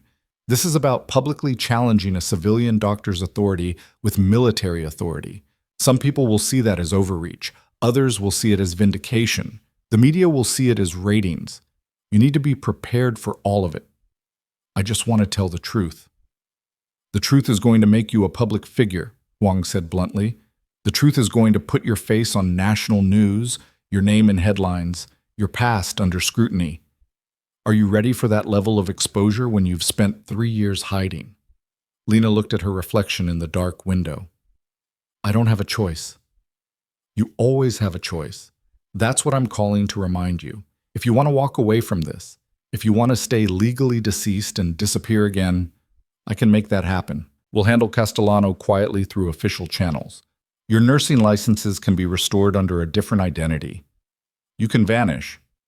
And let him keep lying about what happened? And protect yourself from a firestorm you might not survive. Huang's voice was kind but firm. I'm giving you an out, Captain. One last chance to choose invisibility over vindication. What happens at that press conference can't be undone. Lena pressed her forehead against the cool glass. Below, an ambulance screamed toward some emergency she'd never know about. Someone was having the worst night of their life down there. Someone was fighting to save them. I'll be at the briefing at 600, Lena said. Then I'll see you there. Huang paused. And Captain, thank you for your service, both then and now. The call ended. Lena set her phone down and finally looked at the uniform hanging in the closet. She unwrapped the plastic slowly, the chemical smell of dry cleaning filling the small space. The fabric was crisp, unworn, perfect. It fit like memory when she put it on at 0530, like her body remembered the weight of it, even if her mind had tried to forget. The briefing room at Harrington Memorial was full of people Lena didn't know, and a few she did. Pierce was there, Sullivan, Morrison, looking like he'd never left government service even for sleep. Dr. Martinez sat at the head of the conference table, flanked by hospital administrators, whose expressions ranged from nervous to hostile. A public relations consultant was setting up a laptop, muttering about talking points and message control. Admiral Huang appeared via video conference, her image sharp on a wall-mounted screen. She nodded once at Lena, acknowledgement without warmth. Let's be clear about objectives, Huang said without preamble. This press conference has 3 goals. First, establish Captain Cross's credentials and qualifications beyond any doubt. Second, refute Dr. Castellanos' allegations of criminal conduct or medical negligence. Third, minimize damage to military operations security while maximizing transparency about the incident itself. The media is already calling this a military cover-up, one of the hospital administrators said. Her nameplate read, Director Koch. Social media is trending #LetDoctorsDecide. Castellanos positioned himself as David versus Goliath. We need to be very careful about how this looks. It looks like a doctor failed to save a patient and a trained combat medic succeeded, Martinez said flatly. That's not spin. That's documentation. It's also an optics nightmare, Koch countered. A volunteer physician questioning credentials is normal procedure. A woman with secret military training appearing out of nowhere to contradict him looks like governmental overreach. She wasn't out of nowhere, Pierce interjected. She was a passenger who happened to be present when a medical emergency occurred. Her training is only relevant because Castellano made it relevant by filing false complaints. The PR consultant looked up from her laptop. We need to address the wine bottle. Every news story leads with it. Woman stabs Navy officer with broken glass. The medical accuracy gets buried under the sensational visual. Then we lead with the medical accuracy, Sullivan said. She had documentation spread in front of her, printed pages covered in medical terminology and procedural diagrams. Tension pneumothorax requires immediate needle decompression to prevent cardiac arrest. Standard equipment includes a 14-gauge needle and catheter. Captain Cross used available materials to achieve the same result. That's not criminal. That's adaptive medical response. It's also graphic and violent looking, the PR consultant replied. We need sound bites that explain without horrifying. We need to make the audience understand this was professional, not improvisational. It was both, Lena said quietly. Everyone turned to look at her. It was professional improvisation. That's what combat medicine is. You use what you have to save who you can. I had wine bottles and training. I used both. Koch leaned forward. Captain Cross, with respect, that's exactly the kind of statement that will alienate civilian medical professionals. You're implying that military training supersedes civilian protocols. I'm stating that someone was dying and I had the skills to prevent it. The protocols can argue with themselves. I'm not apologizing for saving a life. No one's asking you to apologize, Wang said from the screen. But we are asking you to be strategic. This press conference will be attended by reporters from every major outlet. Your statements will be analyzed, dissected, used to support or attack military medical programs nationwide. Choose your words carefully. Martinez stood up. I'm chief of surgery at this hospital. I'm also a veteran combat surgeon with 12 years of field experience. When I say Captain Cross performed a textbook emergency intervention, that's not opinion. That's expert medical testimony. When I say Dr. Castellanos' complaints are baseless and motivated by wounded ego, that's also expert testimony. I don't care about optics. I care about facts. Facts don't control narratives, the PR consultant said. Emotions do.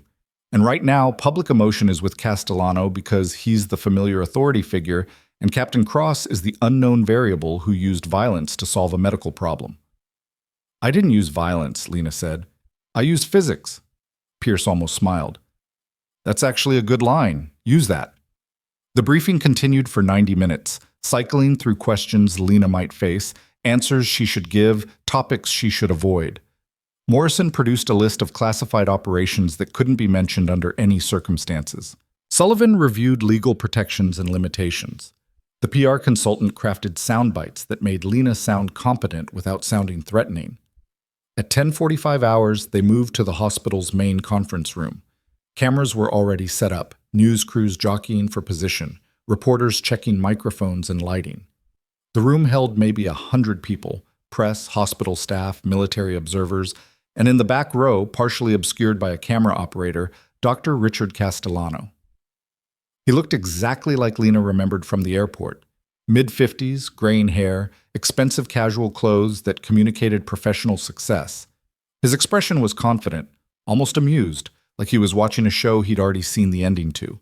He had no idea what was about to hit him. Martinez took the podium first. Thank you all for coming. I'm Dr. Yolanda Martinez, Chief of Surgery at Harrington Memorial Hospital. I'm here to discuss the medical emergency that occurred yesterday at Harrington International Airport and to clarify several significant misunderstandings about that incident. Cameras flashed, reporters shifted in their seats, ready. At approximately 16:30 hours, Commander Marcus Webb of the United States Navy suffered an acute tension pneumothorax while awaiting a flight. This is a life-threatening condition in which air accumulates in the chest cavity, compressing the heart and major blood vessels.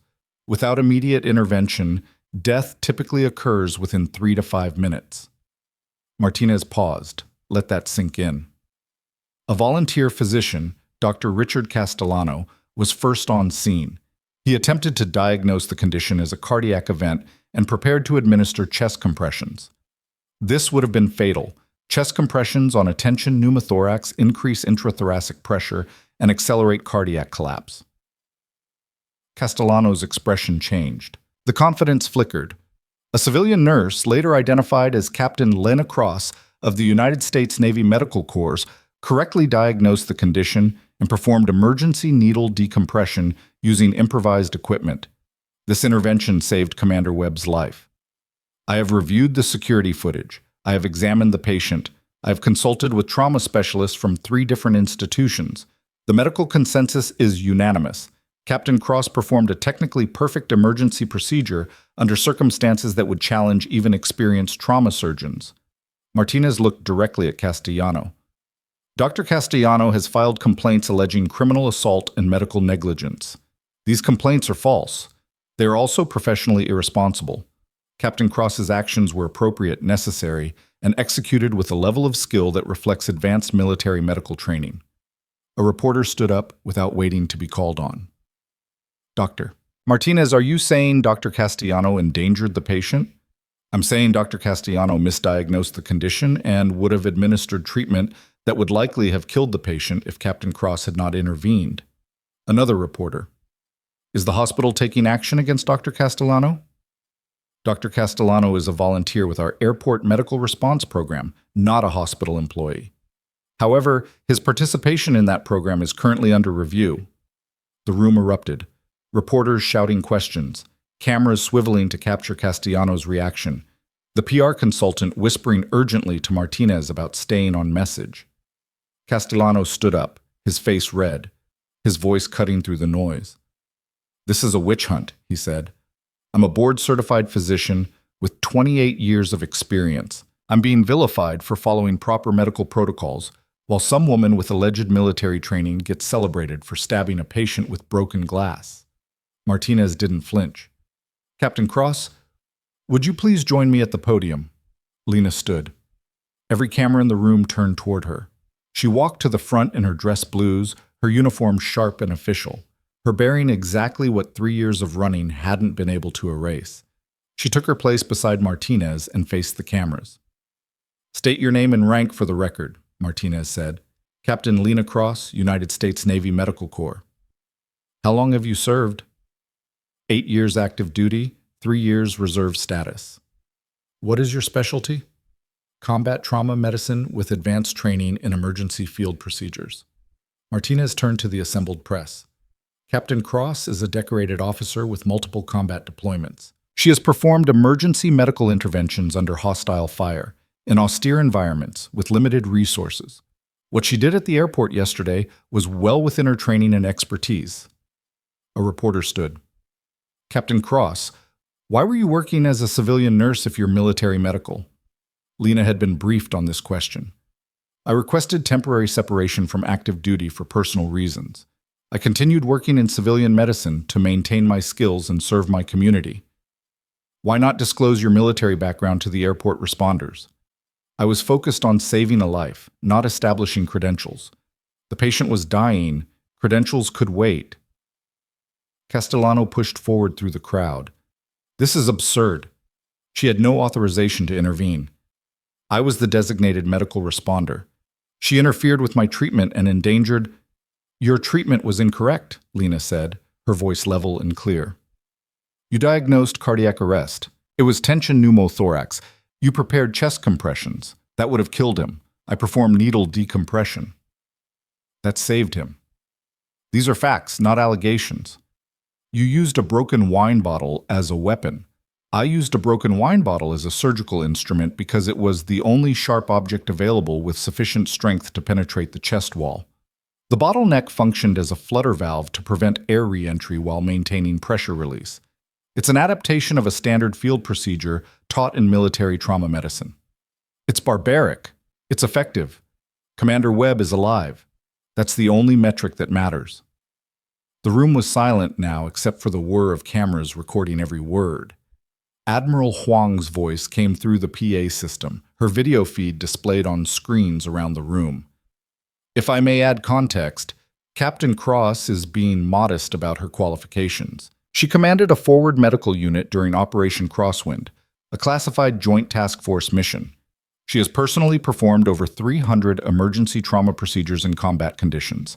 She has saved the lives of 47 service members who would have died without her intervention. She is one of the most highly trained combat medics in the United States military.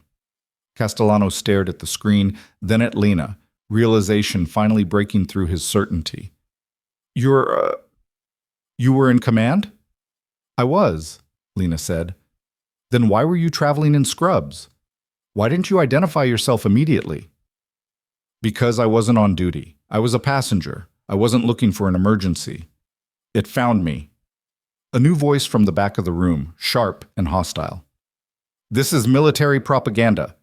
A woman in the press section stood up, her press badge identifying her as being from a political blog. You're using government authority to silence a civilian doctor who dared question military actions. This is exactly the kind of overreach. My son was on that flight. Another voice, different section, an older man standing near the cameras. I was at gate 47. I watched that doctor stand there confused while the officer turned blue. I watched this woman step in and save his life with whatever she could find. That's not overreach, that's heroism. Other voices joined in. A paramedic who'd been on the response team. I've worked emergency medicine for 15 years. What she did was flawless. A woman who'd been in the crowd. The doctor told her to step back. He was angry that she knew more than him. A teenager holding up a phone. I recorded the whole thing. Want to see what actually happened? The room fractured into arguments, supporters and critics clashing, the press conference dissolving into chaos. Pierce moved toward the podium, his command voice cutting through the noise. Order! We're here to establish facts, not debate politics. But the facts were already loose in the room, taking shapes that no amount of message control could contain. Castellano was backing toward the exit, his confidence completely shattered, his face the color of old paper. Reporters were shouting questions at Lena, at Martinez, at the screen where Admiral Huang watched with an expression of grim satisfaction. Morrison appeared at Lena's elbow. We need to get you out of here. This is escalating beyond...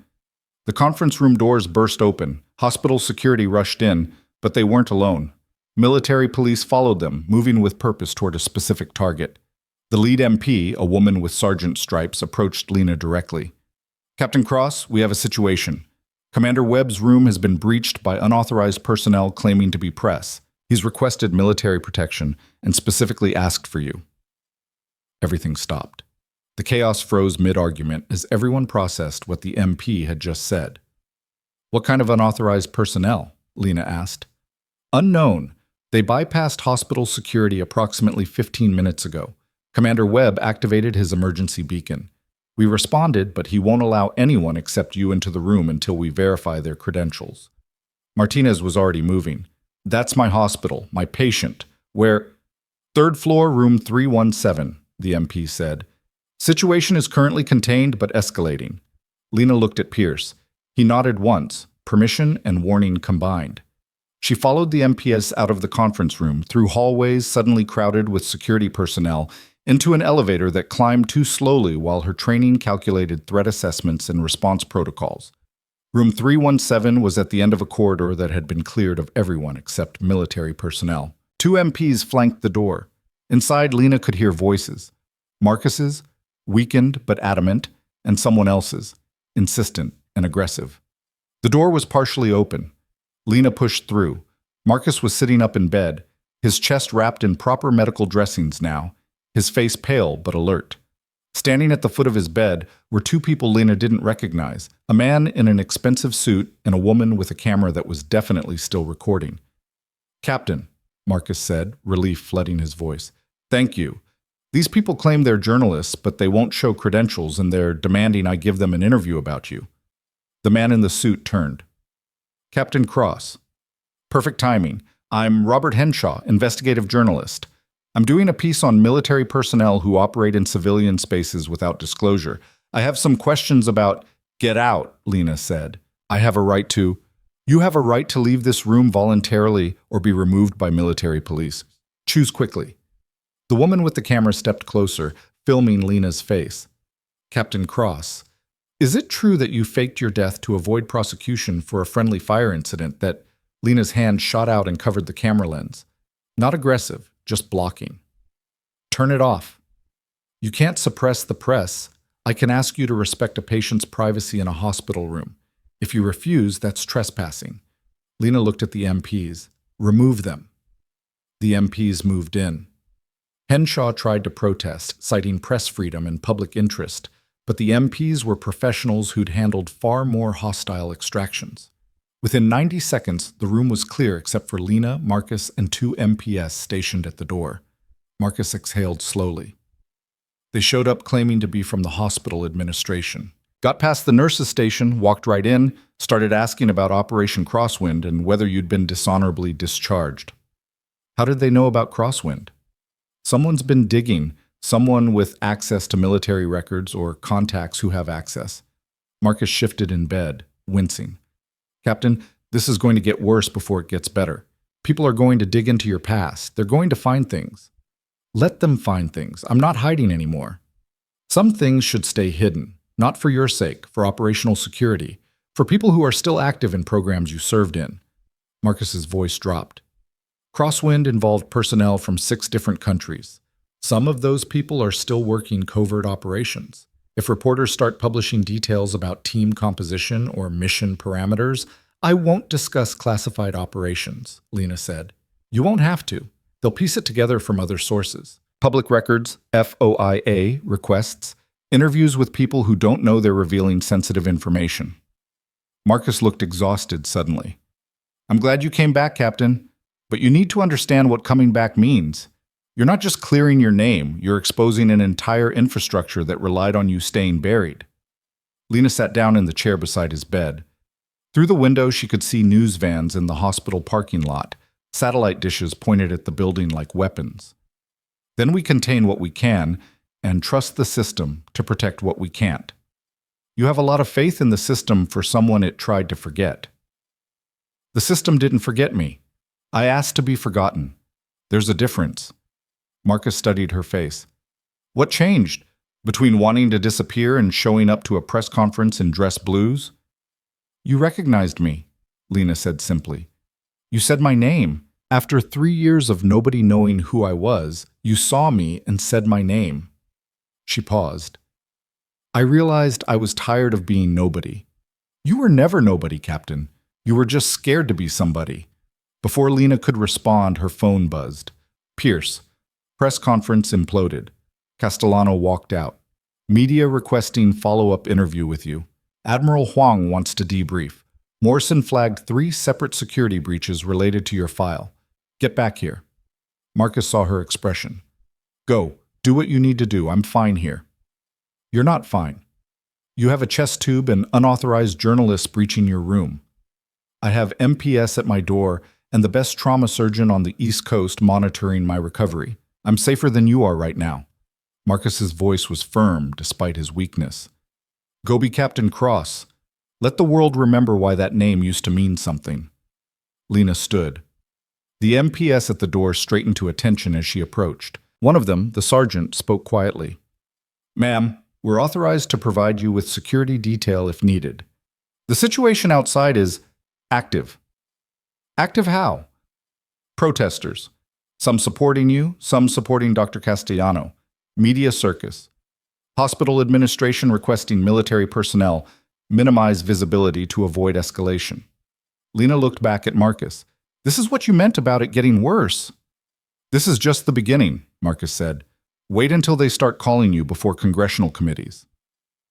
The elevator ride down felt like descending into a storm. The doors opened on the main floor and Lena stepped into controlled chaos. Hospital security was managing crowd control. Reporters were being corralled into designated areas. And in the center of it all, Dr. Richard Castellano was giving an impromptu interview to a cluster of cameras. His earlier confidence partially restored now that he'd had time to regroup. Military intimidation tactics designed to silence civilian medical professionals who dare to question their methods, he was saying. Captain Cross may have impressive credentials, but that doesn't give her the right to override established medical authority in civilian spaces. What happened at that airport was an assault, plain and simple, and dressing it up in patriotic rhetoric doesn't change the fundamental violation of... He saw Lena, stopped mid-sentence. The cameras turned, following his gaze. Lena walked toward him. The crowd parted. The MPS stayed close, but not intrusive. Everything in the lobby seemed to hold its breath. "Dr. Castellano," Lena said clearly. "Commander Webb is alive because of what I did. You were wrong about the diagnosis. You were wrong about the treatment. And you're wrong now. I didn't assault anyone. I saved a life. If you can't accept that, that's your problem. But stop lying about what happened." "I'm not lying. You told the media I attacked someone with a weapon. That's a lie. You told investigators I practiced medicine without credentials. That's a lie. You've built an entire narrative on lies because you can't admit that you froze when someone needed help, and I didn't." Castellano's face went red. "You had no authority, I had training, and I had courage. That's all the authority an emergency requires. This is exactly what I'm talking about." Castellano turned to the cameras. "Military arrogance, the assumption that training supersedes proper medical..." "You misdiagnosed a tension pneumothorax as cardiac arrest," Lena interrupted. "That's not a matter of authority or protocol. That's basic emergency medicine. You failed. I succeeded. Accept it." The reporters were recording everything. The hospital security was watching nervously.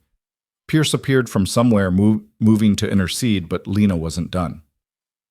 "You want to make this about military overreach? Fine. Let's talk about civilian ego.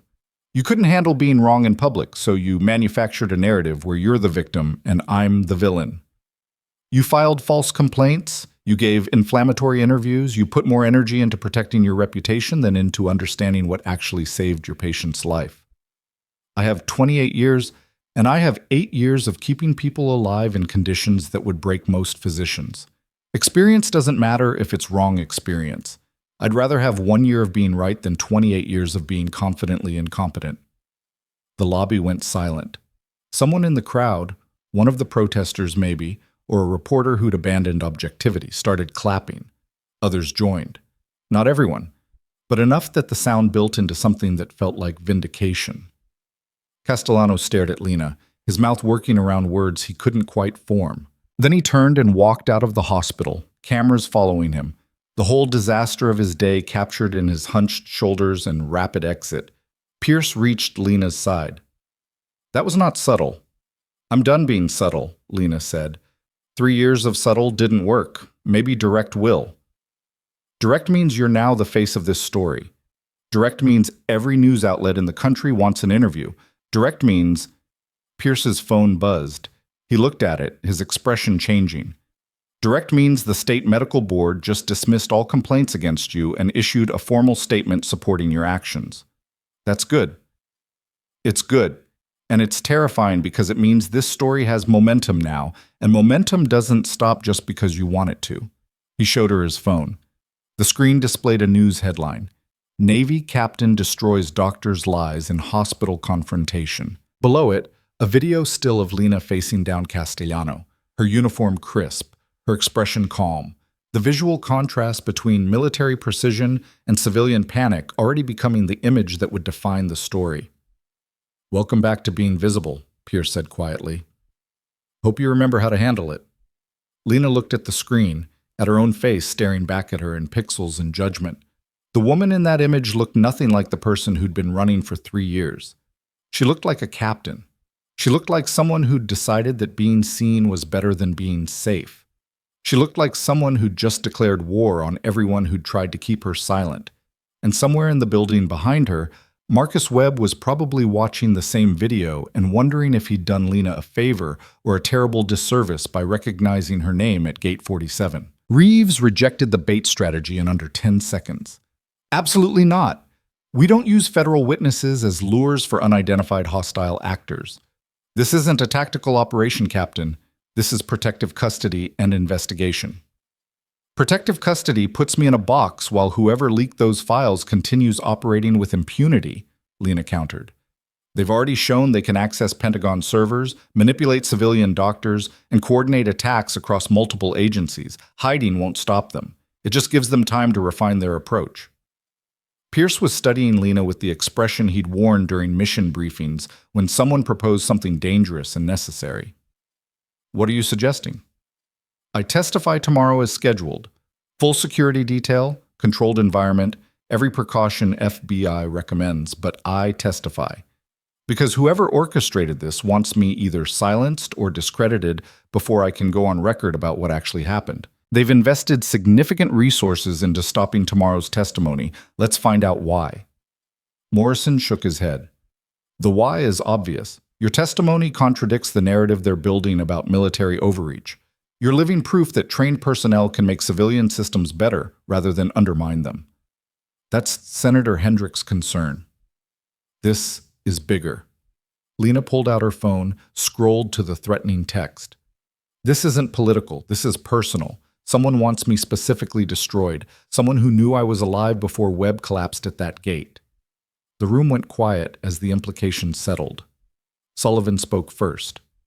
You think someone orchestrated the airport incident? Put you and Webb in the same place intentionally?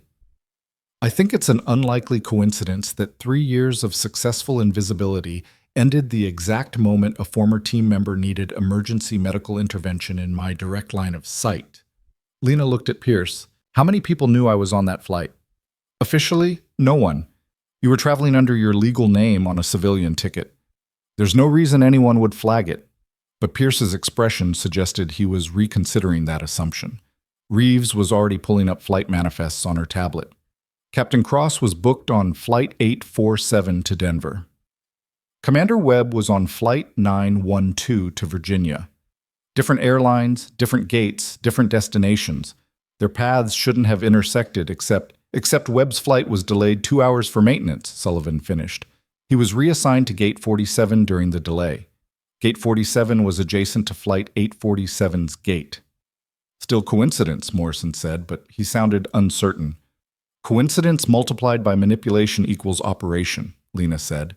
It was something her first commanding officer had taught her, a reminder that intelligence work often looked like luck until you examined the patterns. Someone knew I'd be at that airport. Someone knew Webb would recognize me. Someone created conditions where I'd have to surface or let him die. Castellano's attorney had been listening intently. If that's true, then my client was targeted too, used as a weapon against Captain Cross from the beginning. Castellano looked sick. The man who approached me. He knew details about the airport incident before they were public. He knew I'd been there, knew I'd frozen, knew exactly what to say to make me defensive about it. Description, Reeves demanded. 50s, maybe. Gray hair, expensive suit. Military bearing, but no identification. He had a Pentagon visitor badge, but I didn't verify it. He carried himself like someone used to authority. That describes half of Washington, Pierce muttered. He had a scar, Castellano added, touching his own left temple. Here, surgical precision, like from a field operation rather than cosmetic procedure. Lena's blood went cold. She knew that scar. She'd seen it 3 years ago in a classified briefing room when her entire unit had been killed and someone needed to be blamed for the intelligence failure that caused it. Colonel Marcus Devereaux, she said quietly. Pierce's head snapped toward her. Devereaux was cleared in the Crosswind investigation. He's still serving, still active in SOCOM planning. He was cleared because the investigation was classified and limited in scope. He was the intelligence officer who provided the coordinates that led to my unit being in the wrong location at the wrong time. 11 people died because his intelligence was wrong. Lena's hands were shaking again, but this time from anger rather than fear. He blamed me for refusing to accept his assessment and delaying our position change. Said if I'd moved my unit faster, we'd have been clear of the strike zone. That's not in the official report, Morrison said. The official report was sanitized to protect operational security and command reputations. But Devereaux spent months implying I was responsible for the deaths. When I requested to be declared lost in action, he was one of 3 officers who signed off on it. Lena looked at Reeves. He wanted me gone then. Apparently he wants me destroyed now. Reeves was already making calls, her voice sharp as she issued instructions to agents who could verify Devereaux's current location and activities. Pierce was pulling up service records. Morrison was contacting Pentagon security. The room transformed into a tactical operations center focused on a single target. Sullivan's tablet chimed. She read the incoming message, and her expression hardened. Devereaux requested access to your personnel file 4 days ago, claimed it was for a retrospective analysis of Operation Crosswind for training purposes. Request was approved by his commanding officer. 4 days ago was before the airport incident went public, Lena said. 4 days ago was the day after Commander Webb was assigned to travel through Harrington, Sullivan corrected. Devereaux could have known Webb's travel schedule through normal SOCOM channels. If he knew your schedule too, he'd have everything needed to engineer a collision. Pierce was pulling up flight records, cross-referencing military travel databases. Webb's flight delay wasn't random maintenance. It was a software flag that triggered automatically based on, "This can't be right." What? Lena moved to look over his shoulder. The maintenance flag was entered manually by someone with system administrator credentials. The work order was closed 20 minutes later with no actual work performed. Webb's flight was delayed purely to move him to Gate 47 at the exact time your flight was boarding. Morrison grabbed his phone. "This is a federal crime. Computer fraud, conspiracy, attempted murder if we can prove intent. I'm notifying DOJ." "We need Devereaux in custody before he realizes we've identified him," Reeves said. She was coordinating with FBI tactical teams, issuing instructions for surveillance and arrest protocols. But Lena was thinking tactically, running scenarios the way she'd been trained. "He knows we're close. That threatening text wasn't random timing. He sent it because he's watching in real time. He has access to communications we're using right now." The room went silent. Everyone looked at their phones, their tablets, their computers, any of which could be compromised, all of which could be feeding information directly to their target. Pierce moved first, pulling batteries from devices, gesturing for others to do the same. Within 60 seconds, the room was dark, except for emergency lighting, all electronics disabled. "Old school it is," Pierce said. He pulled out a notepad, actual paper, increasingly rare in modern intelligence work. "Write down everything you need to communicate. We'll use runners to carry messages to secure locations." It felt anachronistic, using paper and physical messengers in an age of instant digital communication. But it also felt safe in a way nothing electronic could be. Devereaux might have Pentagon access and sophisticated surveillance capabilities, but he couldn't intercept handwritten notes carried by trusted personnel through secure corridors. Reeves wrote quickly, her handwriting precise. "Locate Devereaux. Physical surveillance only. No electronic communication. Arrest on site if probable cause exists." An FBI agent took the note and left at a run. Pierce wrote his own message to Naval Command. "Crosswind investigation compromised. Request immediate security review of all personnel with access to classified files. Priority Alpha." Sullivan documented everything for the record, her notes creating a paper trail that couldn't be digitally altered or erased. Lena sat down in one of the leather chairs and tried to process the revelation. Marcus Devereaux, the man who'd blamed her for 11 deaths, the man who'd signed off on her disappearance, the man who'd apparently spent 3 years waiting for an opportunity to finish destroying her. "Why now?" she asked the room. "If he wanted me gone, I was gone. I'd been invisible for 3 years. Why draw me back just to destroy me publicly?" Castellano answered unexpectedly. "Because invisible isn't destroyed. Invisible is still dangerous, still capable of returning." He looked at Lena with something like sympathy. "He didn't just want you gone. He wanted you discredited, exposed, toxic to anyone who might help you. He wanted your reputation destroyed so thoroughly that even if you did surface, nobody would believe anything you said." "And including about what happened during Crosswind," Sullivan added. "If you're a disgraced veteran with PTSD who attacked a civilian doctor, who's going to believe your version of events from 3 years ago?" "But I didn't attack anyone," Lena said. "I saved someone's life. That should have ruined his plan." "Should have," Morrison agreed. "But he adapted. Used your heroism as evidence of military overreach. Manipulated Castellano into providing civilian credibility to accusations of dangerous behavior. Leaked classified files to make you a security liability. Every move calculated to ensure that whether you looked like a hero or a threat, you ended up silenced." The door opened. The FBI agent who'd carried Reeves' message returned with a response written on the same paper. "Devereaux's office empty. Home address under surveillance. No movement in past 6 hours. Warrant being prepared." "He's running," Reeves said. Or preparing for something. Lena's tactical training kicked in. He's not running. He's watching. He orchestrated this entire operation to culminate in tomorrow's hearing. He wants to see me testify and fail, wants to watch his plan succeed. Then he'll be at the Senate building, Pierce said. Not physically, too risky, but he'll have surveillance in place. He'll be monitoring from somewhere he can watch in real time without being exposed. Lena stood. We need to find his observation post before tomorrow. Reeves shook her head. That's investigative work for trained agents, not what? Not someone who served in the same units, knows his operational patterns, understands how he thinks? Lena's voice was sharp. He built this trap using knowledge of my psychology. I can find his position using knowledge of his. Pierce considered this. What's his pattern? Proximity and control. He doesn't delegate critical observation. He positions himself close enough to see reactions, far enough to maintain deniability. Lena closed her eyes, visualizing the Senate building's layout. Senate hearings are in the Hart Building, public galleries, press boxes, staff areas. Devereaux would need line of sight to the testimony area, but wouldn't sit in public view. Press box, Sullivan said. Reserved seating for credentialed media. He could obtain false credentials easily with his access. Staff areas, Morrison countered. Senators' aides move freely throughout hearings. He could pose as congressional staff. Lena shook her head. Neither. Too many variables, too many people who might recognize him. He needs a position that's authorized but isolated. She opened her eyes. Building security office. Feeds from every camera in the hearing room, legitimate reason to be monitoring, minimal interaction with personnel who'd know him. Reeves was writing another note, instructions to verify security office staffing for tomorrow's hearing. The messenger departed. While they waited, Castellano spoke again. If you're right about him watching tomorrow, what's your play? Confront him during testimony? Force him into the open?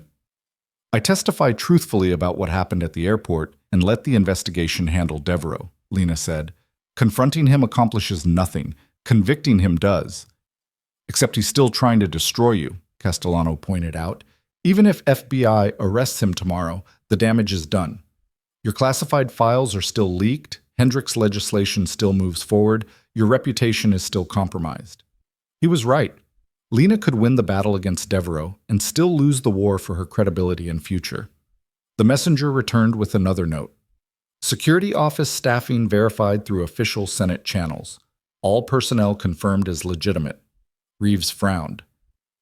Either he's not positioning there, or he's compromised the verification process. Or he's planning to replace someone at the last minute, Pierce said. Show up in uniform, flash Pentagon credentials, claim to be conducting routine security assessment. By the time anyone verifies his authority, the hearing is over and he's gone.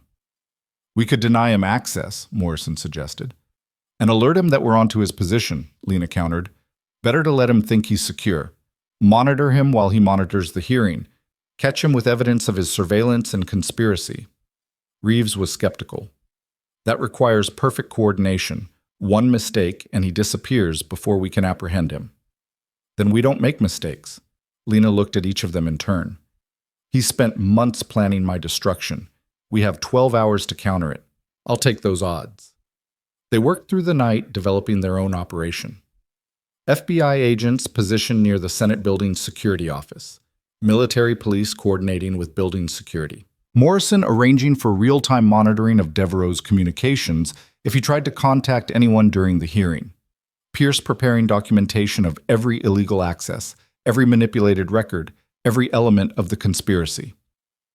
At 0300 hours, Lena finally returned to her hotel room under FBI protective detail. 2 agents in the hallway, 1 in the adjacent room, all communications limited to handwritten notes or face-to-face conversation. The paranoia felt excessive until she remembered that Devereaux had compromised Pentagon servers and manipulated flight schedules. Excessive was probably insufficient. She tried to sleep, but her mind kept running tactical scenarios. What if Devereaux didn't show at the security office? What if he'd anticipated their counter-operation and positioned himself elsewhere? What if the entire plan fell apart and she ended up testifying while he watched from an unknown location, still in control, still winning? At 0500 hours, she gave up on sleep and reviewed her testimony notes. The facts were straightforward. She'd diagnosed correctly, intervened appropriately, saved a life. But facts had never been the real battlefield. The real fight was narrative, perception, the story people chose to believe about who she was and what her actions represented.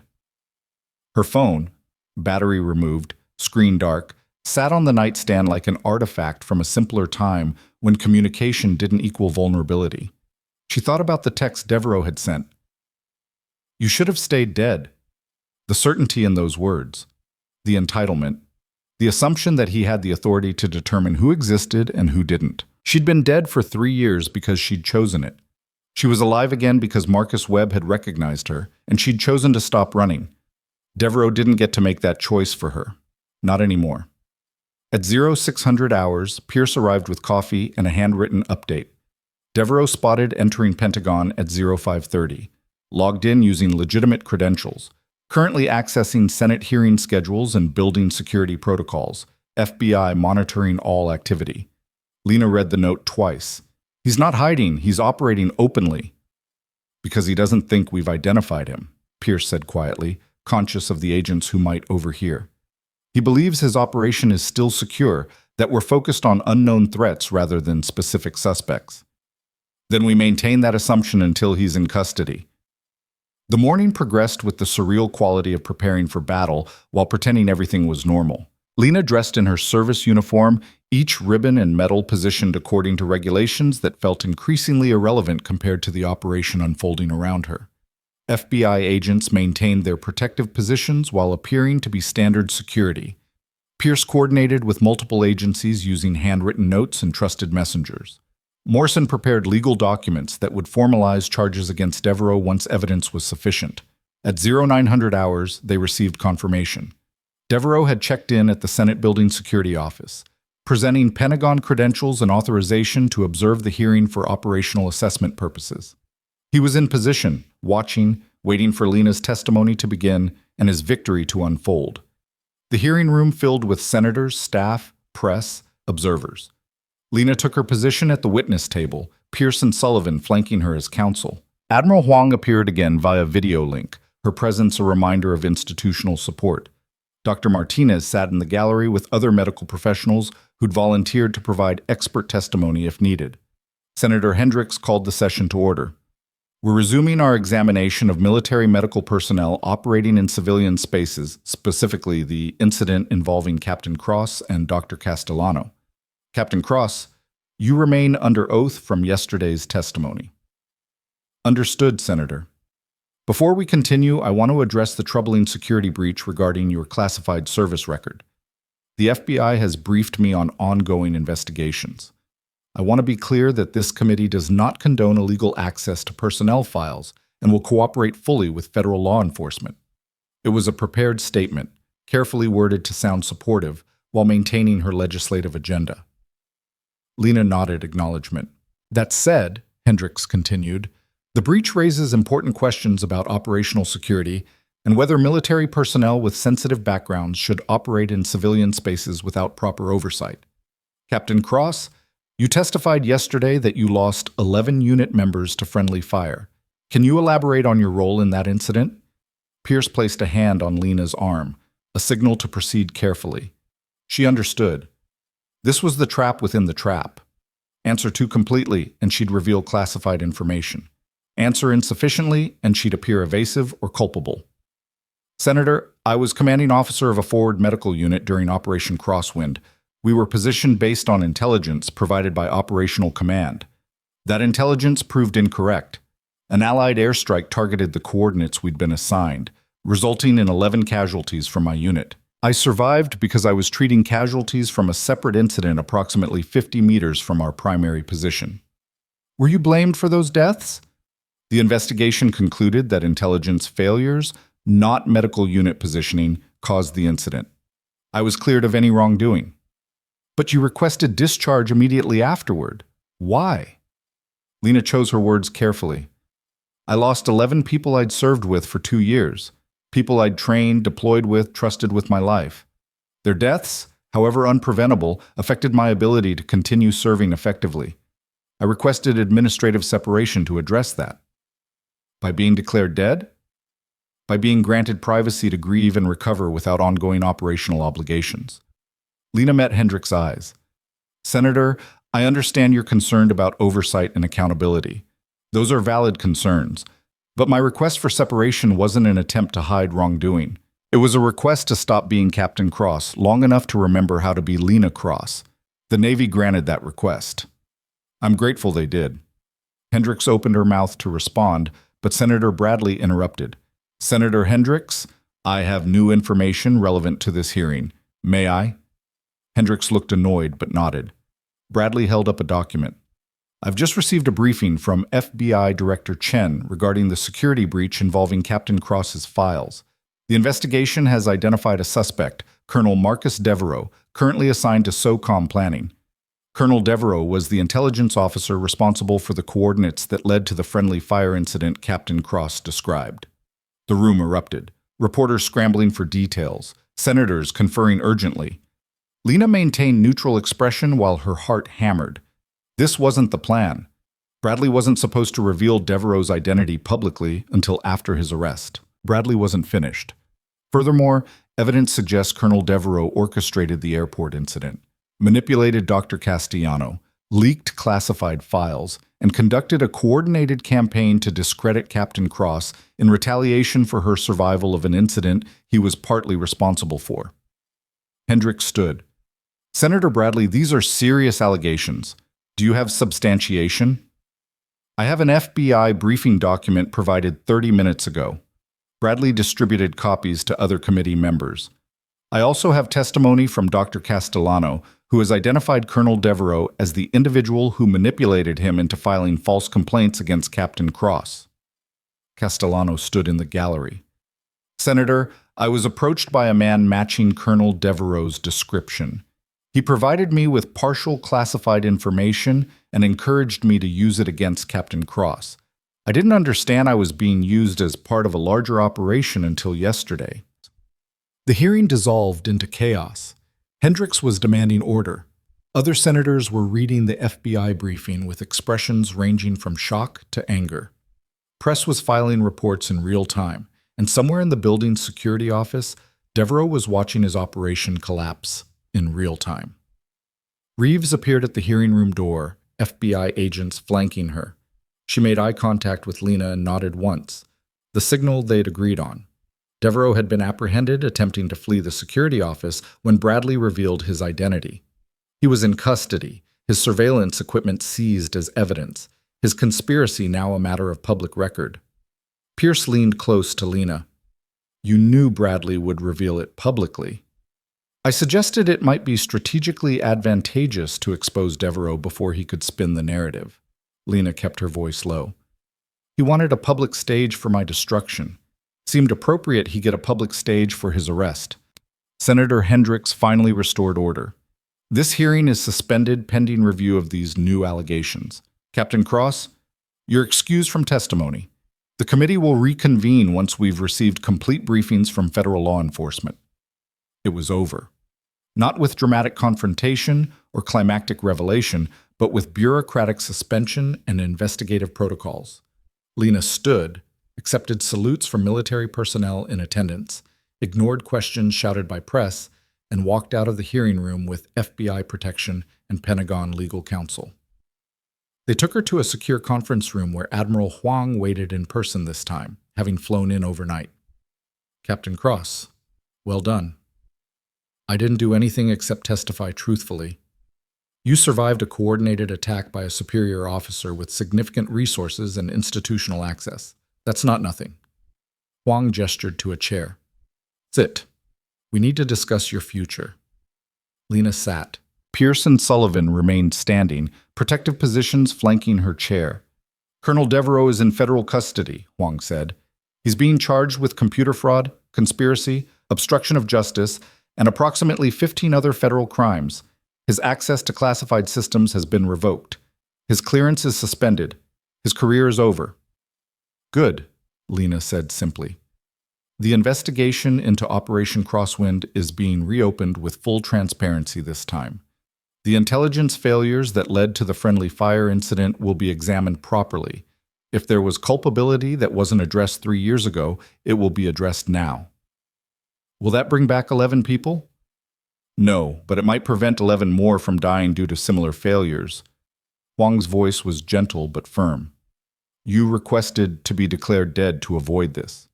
To avoid reopening wounds, reliving trauma, facing questions about decisions you had no control over. I understand that impulse.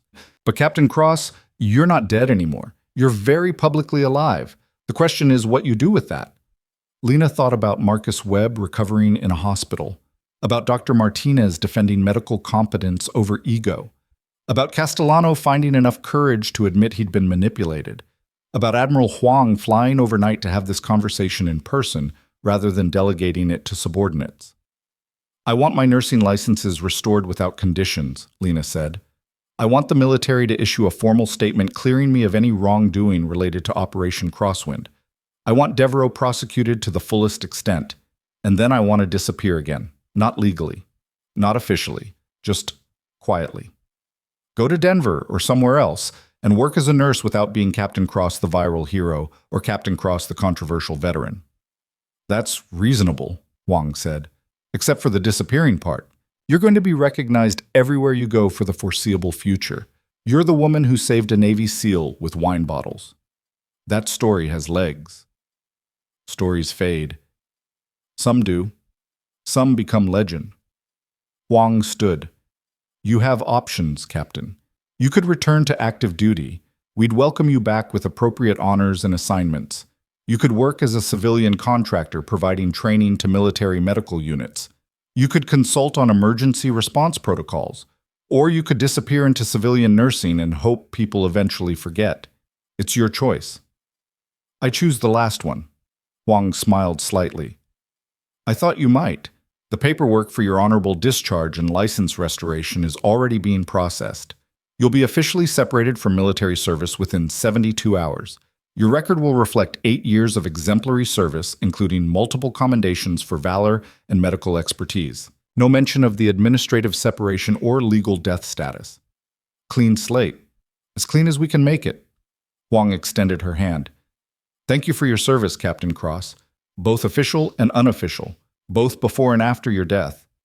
Lena shook her hand, feeling the weight of 8 years and 3 years and 1 terrible week settling into something that might eventually resemble peace. The press conference that afternoon was Morrison's idea. Devereaux's arrest is public. Your role in exposing him is public. You can either let media speculate about what happened, or you can tell them directly.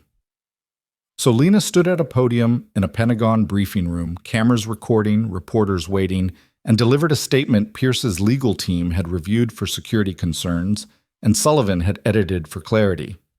On January 29th, I witnessed a medical emergency at Harrington International Airport. I intervened using my training as a Navy medical officer and saved Commander Marcus Webb's life. Dr. Richard Castellano initially questioned my credentials and methods. That questioning was later exploited by Colonel Marcus Devereaux as part of a conspiracy to discredit me and obstruct investigation into intelligence failures from 3 years ago. Dr. Castellano has withdrawn all complaints and acknowledged he was manipulated. Colonel Devereaux is in federal custody facing multiple charges. I'm grateful to the FBI, Naval Command, and everyone who supported uncovering the truth. I look forward to returning to civilian life and continuing to serve my community as a nurse. Thank you. She didn't take questions. She didn't elaborate. She just walked away from the podium while reporters shouted and cameras flashed, and let Pierce handle the follow-up while she disappeared into the Pentagon's secure corridors. Marcus Webb called that evening from his hospital room. I watched your press conference. You looked like you wanted to be anywhere else. I did want to be anywhere else. But you showed up anyway. Said what needed saying. Let the record reflect truth instead of conspiracy. Marcus's voice was stronger now, recovery progressing well. That's the Captain Cross I remember, the one who did hard things because they were necessary. I'm not Captain Cross anymore. Discharge is final in 72 hours. You'll always be Captain Cross to people whose lives you saved, myself included. A pause. What are you going to do now? Disappear, quietly this time. Find a place where being Lena Cross the nurse is enough. Let me know when you land somewhere. I'll send you a bottle of wine. Good wine, not duty-free Merlot. Lena almost laughed. Deal. The call ended and she sat in her hotel room. Different hotel, different room, same city that had become the center of her unwanted visibility. In 72 hours, she'd be discharged. In a week, she'd be forgotten by news cycles that moved on to newer scandals. In a month, maybe she could walk through an airport without being recognized. Her phone buzzed. A text from an unknown number, but this time she didn't tense with fear of threats. Captain Cross, this is Dr. Martinez. Harrington Memorial is looking for a trauma coordinator to redesign our emergency protocols. Salary negotiable, recognition guaranteed, wine bottles not required. Interested? Lena stared at the text. An offer to stay, to work in the place where her visibility began, to be Captain Cross and Lena Cross simultaneously, publicly, without hiding either identity. She typed a response. Let me think about it. Martinez replied immediately. Take your time. Offer stands regardless. You've earned the right to choose your next battle. Lena set her phone down and looked out the window at Washington, D.C. lights spreading into the darkness. Somewhere out there, Devereaux was in federal custody facing the consequences of his conspiracy. Somewhere else, Castellano was rebuilding his reputation one honest admission at a time. Somewhere beyond, people were living and dying in emergencies where someone with training might make the difference. She'd spent 3 years trying to stop being the person who made differences. Maybe it was time to stop running from that. Or maybe it was time to find a new way to be that person. Somewhere quiet. Somewhere nobody expected her. Somewhere she could save lives without becoming a headline. The hotel room phone rang, an actual landline, increasingly rare, definitely secure. She answered. Captain Cross? This is Senator Bradley. The voice was warm, avuncular, nothing like the formal tone from the hearing. I wanted to personally thank you for your service and your courage in exposing Devereaux's conspiracy. Thank you, Senator. I also wanted to inform you that Senator Hendricks has withdrawn her proposed legislation. She issued a statement this afternoon acknowledging that military medical personnel represent a valuable resource rather than an oversight problem. Your case and Devereaux's betrayal changed her perspective. Lena processed that. The entire legislative threat, the entire reason for hearings and testimony and public exposure, withdrawn. That's good news. It's victory, Captain. You won. Not just against Devereaux, but against a system that was preparing to criminalize expertise. Bradley paused. I hope you'll consider remaining in public service in some capacity. People like you remind us why we have a military, why training matters, why character matters. I'm just a nurse, Senator. You're a decorated combat veteran who saved lives in impossible conditions.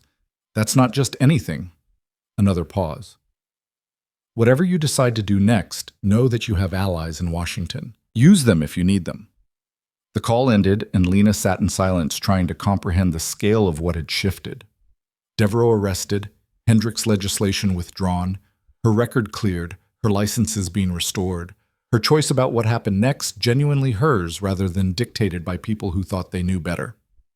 She pulled out the handwritten notes from the investigation, the paper trail they'd created when electronic communication became too dangerous. Pages and pages of strategy, coordination, evidence gathering, the analog response to digital warfare, old methods still effective when new methods were compromised. At the bottom of the stack, a note in Pierce's handwriting. You were never actually dead, Captain. We just lost track of you for a while. Welcome back. Lena folded the note and put it in her pocket. Tomorrow she'd start the discharge process. Next week she'd figure out where to go and what identity to inhabit. Next month maybe normalcy would return. But tonight, in a hotel room in a city that had tried to destroy her and ended up validating her instead, Lena Cross allowed herself to feel something she hadn't felt in 3 years. Not safety, not certainty, but possibility. The kind that came from surviving what should have killed you, both literally and metaphorically, and discovering you were still standing when the smoke cleared. Her phone buzzed one more time. Martinez again. Forgot to mention.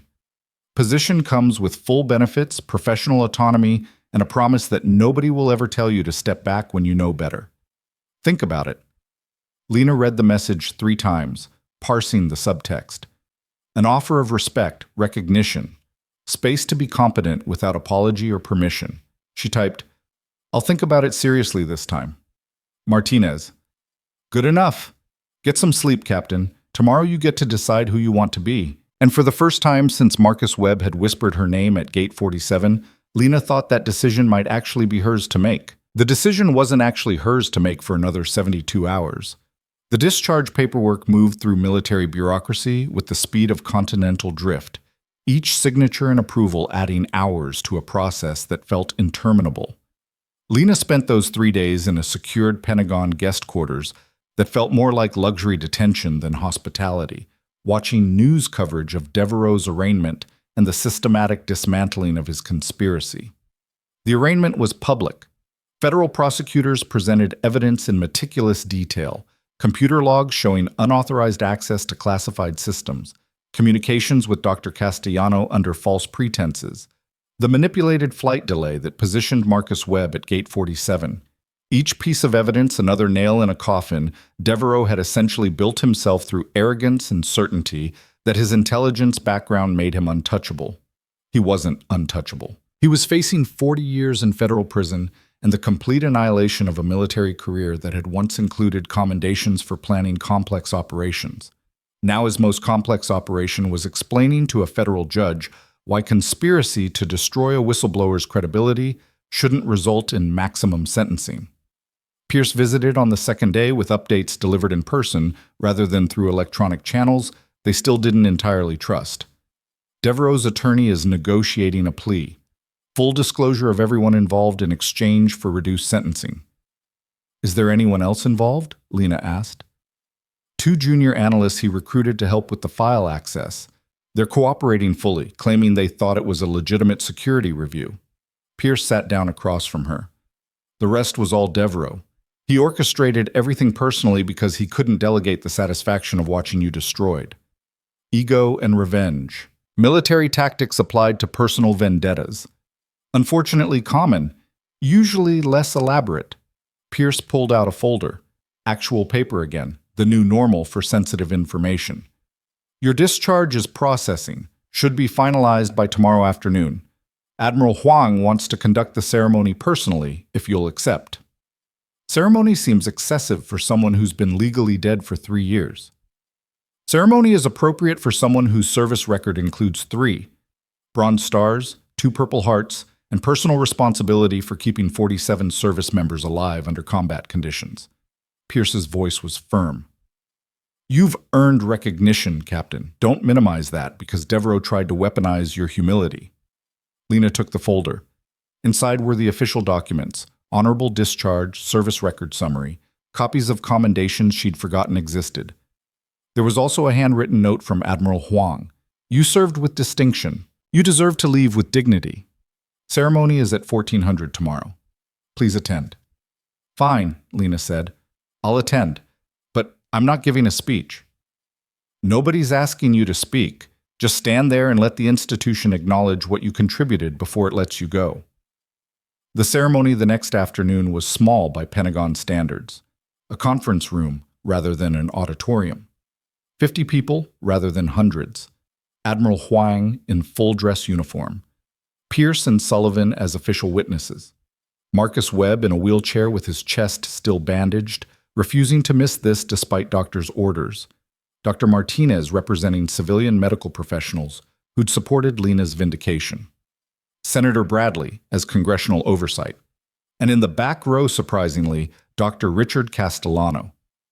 Huang called the room to attention. Military personnel snapped to formal posture. Civilians stood respectfully. Lena in her service uniform faced the admiral and tried not to feel like she was being judged for crimes rather than honored for service.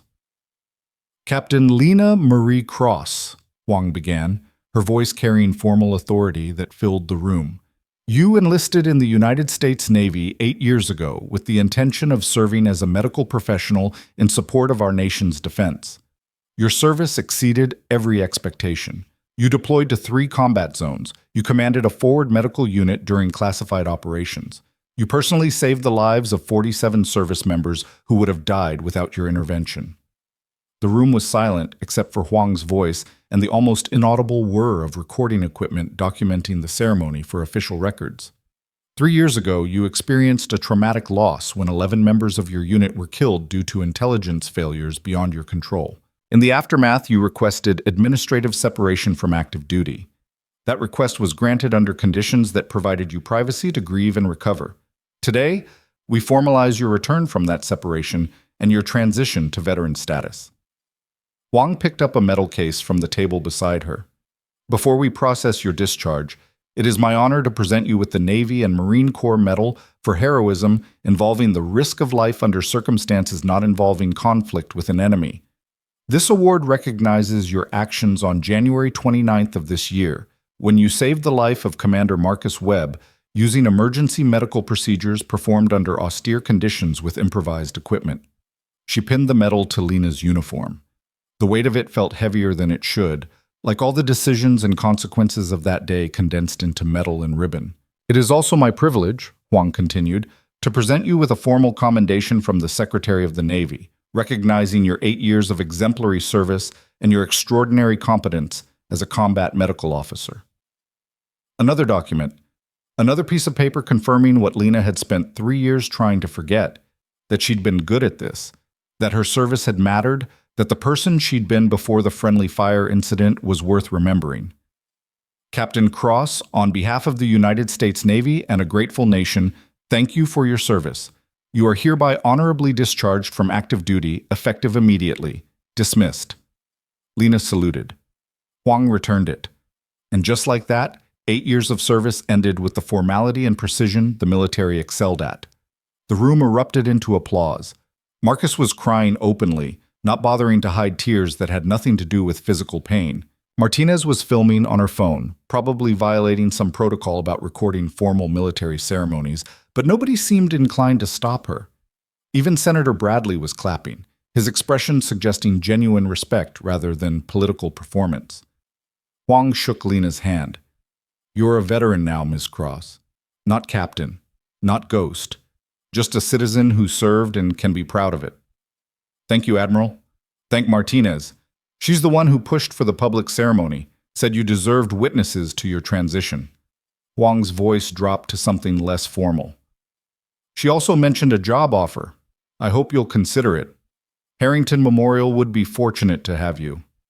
Pierce appeared at Lena's elbow as Huang moved to accept congratulations from other attendees. Paperwork's complete. You're officially discharged. Your nursing licenses have been fully restored in all 4 states. Dr. Castellano's complaints are formally withdrawn and expunged from record. The state medical boards issued statements supporting your credentials and expertise. Fast work. Motivated work. Turns out when you expose a military conspiracy, regulatory agencies become very cooperative about fixing their mistakes. Pierce handed her an envelope.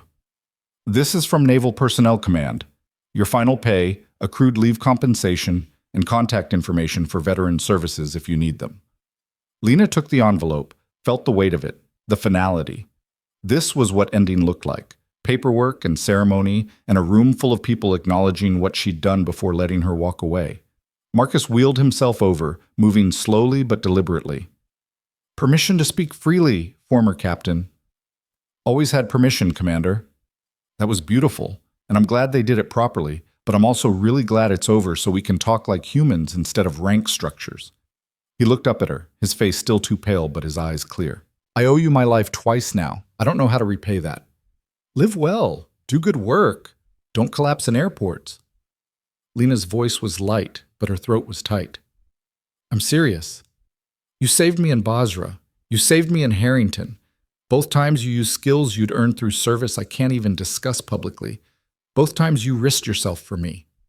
Marcus reached into his pocket and pulled out a small box. This is inadequate, but it's all I've got. Inside the box was a challenge coin, custom made, not standard issue. One side showed the Navy Medical Corps insignia. The other was engraved CPTL, CRA, Basra.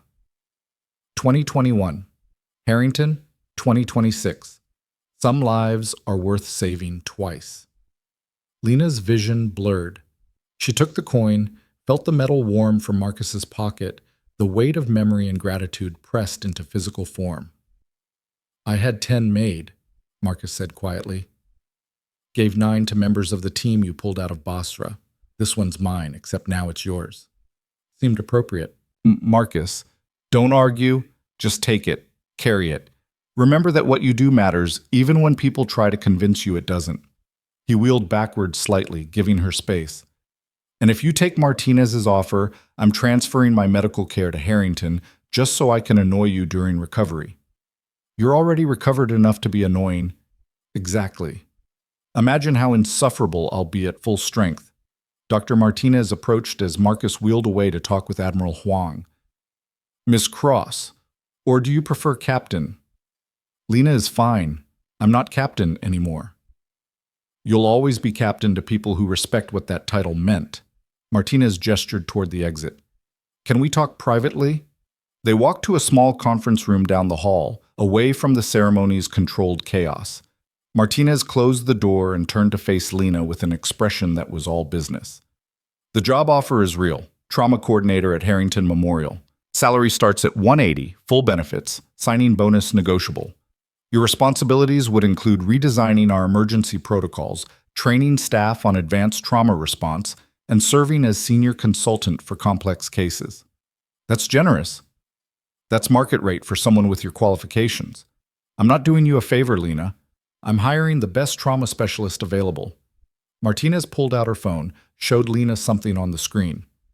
This is our current emergency response success rate for tension pneumothorax cases. 63% survival. That's below national average and unacceptable. What do you want it to be? 90% within 18 months, higher if possible.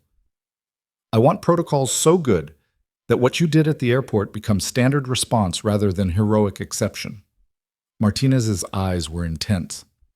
I want you to teach our people to be as competent as you are. Can you do that?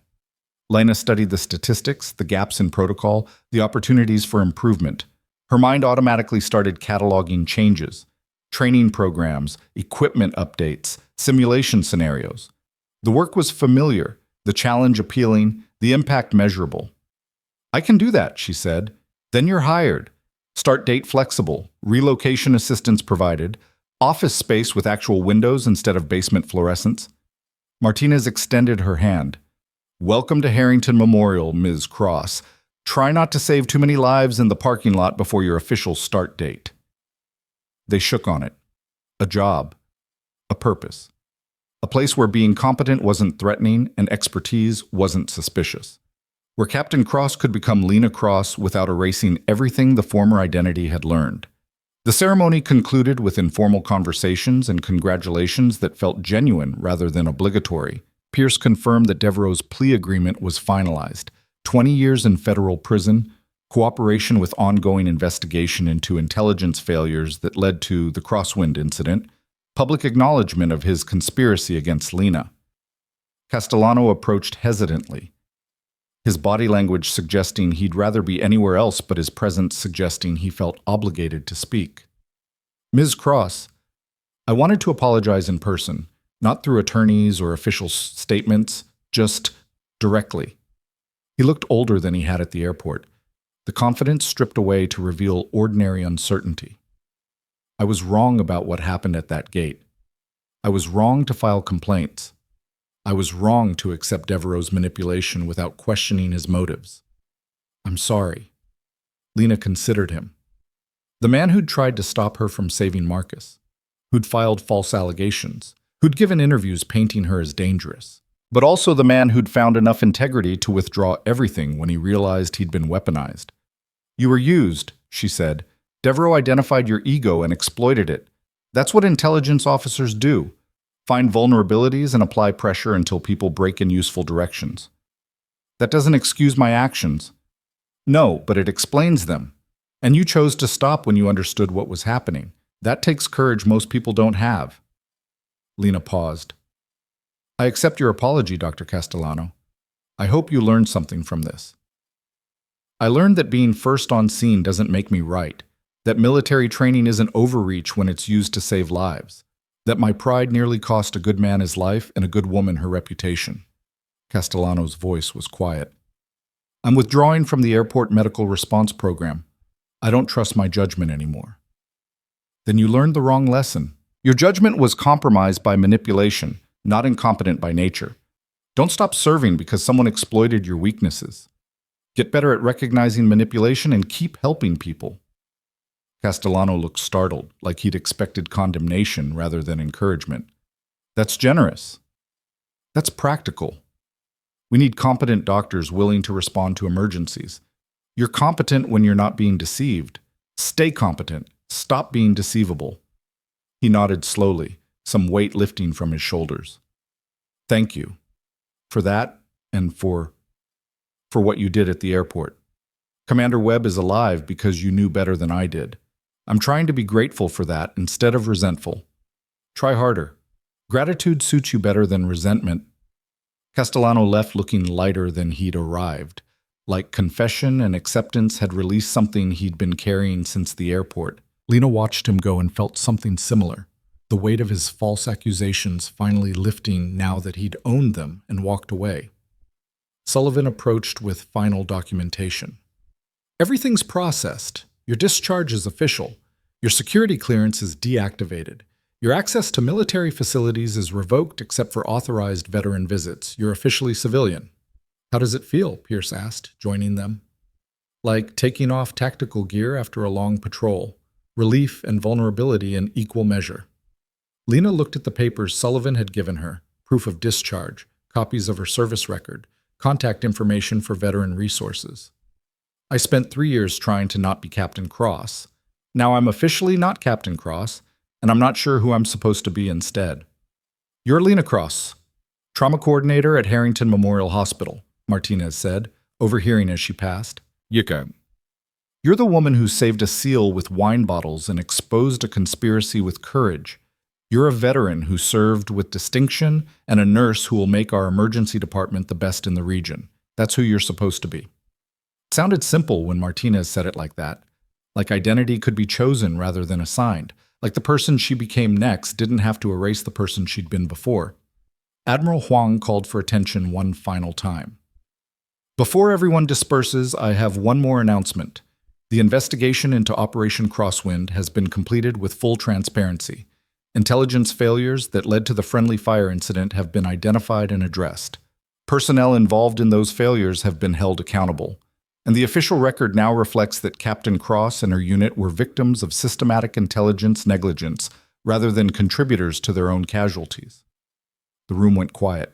This was the vindication Lena hadn't known she needed. Public acknowledgement that 11 deaths weren't her fault, weren't preventable by better medical positioning or faster response. They were caused by failures in the intelligence chain that Devereaux had been part of and had spent 3 years trying to hide by making Lena disappear. The families of the 11 personnel lost during Operation Crosswind have been notified of these findings, Huang continued. They've been offered access to complete investigation results and formal apologies from appropriate command levels. Several families have requested contact with Captain Cross to express their gratitude for her service and her survival. Lena's chest constricted. The families.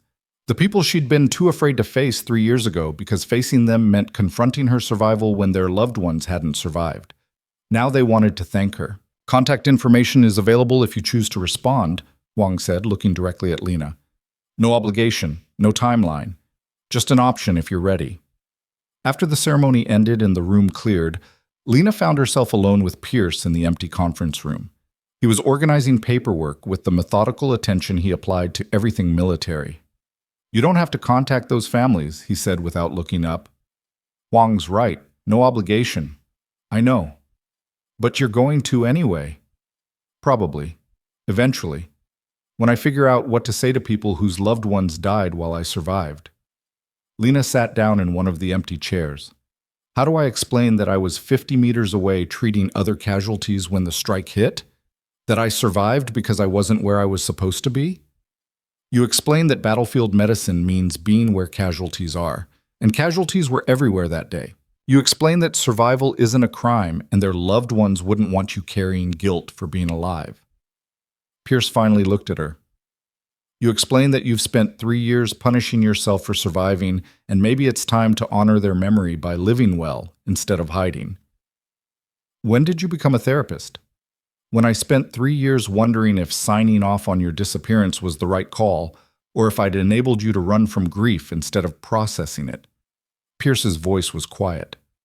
I don't regret giving you the option, but I'm glad you came back before running became permanent. Marcus didn't give me a choice about coming back. He recognized me and said my name, and everything I'd built collapsed. Marcus gave you an excuse to stop running. You made the choice to stay. Pierce stood, gathering his documents. You could have disappeared again after saving him, could have refused the press conference, declined the testimony, let Devereaux's conspiracy succeed through your absence. Instead, you stood up and fought back. That was choice, Lena. Your choice. He left her alone in the conference room with that truth settling into her bones. She had chosen this, chosen visibility over safety, chosen truth over comfort, chosen to be Captain Cross one more time so she could become Lena Cross permanently. Her phone buzzed, not an unknown number this time. Marcus Webb, whose contact information she'd saved during their text exchange. Ceremony was perfect. Medal was deserved. Job offer is smart choice. Proud of you, Captain. MWW. She replied, Not Captain anymore. Just Lena. His response was immediate. You'll always be Captain to the 47 people whose lives you saved. Rank is permanent in gratitude even when it's retired from service. Deal with it. Lena smiled despite herself. Deal with it. Accept that some identities couldn't be fully shed even when officially discharged. Accept that the person she'd been in combat and the person she was becoming in civilian life could coexist instead of competing. She left the Pentagon through a side exit where FBI security had positioned a car to transport her back to her hotel. The agent driving was professional and silent, understanding that sometimes people needed quiet after ceremonies that closed chapters of their lives. The hotel room felt temporary in a way it hadn't before. This wasn't where she lived. This was just where she'd been staying while her life reorganized itself around new realities. Tomorrow she'd start looking for an apartment in Harrington. Next week she'd begin the trauma coordinator position at the hospital. Next month, maybe, she'd contact some of those families and try to find words that honored memory without drowning in guilt. Her phone rang again. Sullivan this time, her voice brisk and efficient. Final piece of closure. Devereaux's sentencing hearing is scheduled for next month. Federal prosecutors are requesting victim impact statements. You qualify as a victim given his conspiracy to destroy your credibility and endanger your life. Would you like to submit a statement? Lena thought about it. Standing in front of Devereaux one more time, telling him and a court and public record exactly what his conspiracy had cost her. The temptation was strong, the desire to look him in the eye and make him acknowledge what he'd done. No, she said. I don't need to give him more of my attention. Let the prosecutors handle it. Let the evidence speak. I'm done giving Devereaux space in my life. Understood. I'll notify the court you're declining to participate. Sullivan paused. For what it's worth, I think that's the right choice. Closure doesn't come from confronting people who hurt us. It comes from building lives they can't touch. When did everyone become a therapist? When we spent a week watching you survive a systematic attempt to destroy you and realized you needed support more than strategy. Sullivan's voice softened. You're going to be fine, Lena. You survived combat, friendly fire, 3 years of hiding, and a conspiracy designed to eliminate you. Civilian nursing is going to feel easy by comparison. The call ended and Lena was alone again with her thoughts and her future and the challenge of figuring out how to be a person whose past was public and whose present was her own to define. She pulled out the challenge coin Marcus had given her. Some lives are worth saving twice. The engraving caught light from the hotel lamps, metal and meaning combined into something she could carry. Her laptop sat on the desk, still packed from her canceled Denver trip. She opened it and began searching for apartments in Harrington. 1 bedroom, close to the hospital, quiet neighborhood. Places where Lena Cross, the trauma coordinator, could live without being captain, cross the viral hero every time she went to the grocery store. By midnight, she'd scheduled 3 apartment viewings and drafted an email to Dr. Martinez confirming her start date and requesting information about the current emergency protocols she'd be redesigning. Work, purpose, forward motion instead of hiding. At 0200 hours, unable to sleep, she opened a new document and began writing. Not a victim impact statement for Devereaux's sentencing. A letter to the families of the 11 people who died during Operation Crosswind. She didn't know if she'd send it, didn't know if they wanted to hear from her. But she needed to write it, needed to put into words what 3 years of silence hadn't been able to express. I survived when they didn't. I can't explain why, except to say that I was treating other casualties when the strike hit, and distance was the only thing that saved me. I think about them every day. I've tried to honor their memory by continuing to serve, by using the skills they taught me, by being the kind of medical officer they deserve to have. I failed them by surviving. I'm trying to make that failure mean something by living well. She deleted the last 2 sentences, rewrote them, deleted them again. There were no right words for this. No combination of letters that could adequately convey guilt and grief and gratitude for breaths she was still drawing when they weren't. Finally, she wrote simply, "They mattered. Their service mattered. I carry their memory with me in everything I do. I hope that's enough." She saved the document without sending it. Maybe someday she'd have the courage to send it. Maybe someday the families would want to read it. For now, it existed as witness to what she felt, proof that 3 years of hiding hadn't erased the weight of those deaths. Morning came with sunlight and determination. Lena dressed in civilian clothes, jeans and a sweater, nothing that marked her as former military or current, anything except a woman with places to be. She met the real estate agent at the first apartment viewing and found herself explaining her situation. "I just moved to Harrington for work, starting as trauma coordinator at the hospital. Looking for something quiet, close to work, low-key?" The agent, a woman in her 60s with kind eyes and efficient manner, studied Lena's face. "You're the woman from the airport, the one who saved the Navy SEAL." Lena's stomach sank. "Yes. My daughter works at Harrington Memorial, emergency department. She said you're going to revolutionize their protocols." The agent smiled. "Welcome to Harrington, Ms. Cross. Let me show you a place that's perfect for someone who needs privacy and proximity." The apartment was exactly what Lena needed. 2nd floor, 1 bedroom, windows that faced a park instead of a busy street. Quiet, but not isolated. Close to the hospital, but far enough that she wouldn't be defined solely by her work. A place where she could be nobody in particular, or somebody specific depending on the day's requirements. "I'll take it," Lena said. "Don't you want to see the other options?" "No, this is right." The agent processed paperwork with the efficiency of someone who'd done this thousands of times. Lease signed, deposit paid, keys handed over with a small welcome basket that included local restaurant menus and a handwritten note. "Welcome home. Our community is lucky to have you." Lena stood in the empty apartment after the agent left and felt something unfamiliar settle in her chest. Not peace exactly. Not yet. But potential. The possibility that this place, this job, this version of herself might actually work without constant vigilance or fear of discovery. Her phone rang. Admiral Huang's number. "Ms. Cross, I have news. The Secretary of the Navy has approved a formal commendation for all 47 personnel whose lives you saved during your 8 years of service. Their records will reflect your medical intervention. Their families have been notified. Several have requested permission to contact you to express gratitude." That's a lot of people. That's your legacy. 47 lives that continued because you were competent and present when they needed you. Huang's voice was warm. "I thought you should know, in case you ever doubt whether your service mattered." "Thank you, Admiral."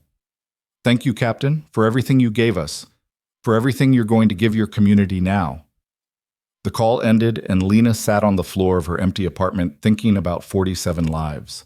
47 people walking around, breathing, living, loving, existing because she'd had the training and courage to keep them alive when circumstances tried to kill them. Marcus was one. The other 46 were scattered across the country, most of them probably unaware that their records had just been updated to reflect her intervention. But they were alive. That was what mattered, not recognition or gratitude or validation, just the fundamental fact of their continued existence. She pulled out her laptop and opened her email. Dozens of messages from reporters requesting interviews, from military organizations requesting speaking engagements, from advocacy groups requesting endorsements. She deleted them all. That wasn't who she was anymore. She was Lena Cross, Trauma coordinator, veteran, woman with an empty apartment to furnish, and a job to start and a life to build. One email caught her attention. Subject line: "Thank you from Basra." She opened it. "Captain Cross, my name is Staff Sergeant David Chen. You pulled me out of a compound in Basra province in 2021 when my team was pinned down. I took shrapnel to the leg and you performed field surgery while enemy fire was hitting the walls around us. I'm writing to say thank you for saving my life. I'm married now. Have a daughter. She wouldn't exist if you hadn't been there that day. I know you probably don't remember me. You saved so many people, but I remember you. Always will. Thank you. SSG Chen." Lena read it 3 times. She did remember Chen, young, terrified, bleeding badly from a femoral artery wound that would have killed him in minutes if she hadn't controlled it. She'd worked on him while Marcus Webb and 2 other team members provided covering fire, her hands steady despite explosions that sent concrete dust raining down on them. She replied, "SSG Chen, I remember you. I'm glad you're well. Congratulations on your family. Thank you for telling me. It matters more than you know. Lena Cross." His response came within minutes. "You remembered. That means everything. If you're ever in Seattle, my family would love to meet you. We owe you dinner at minimum. Another life. Another person whose existence continued because she'd been competent when it mattered. The weight of it was overwhelming and beautiful simultaneously." Over the next week, similar emails arrived. Personnel she'd treated in Kandahar, in classified locations she still couldn't name, and field hospitals where the difference between life and death was measured in seconds and decisions. Each one a reminder that her service hadn't been abstract or theoretical.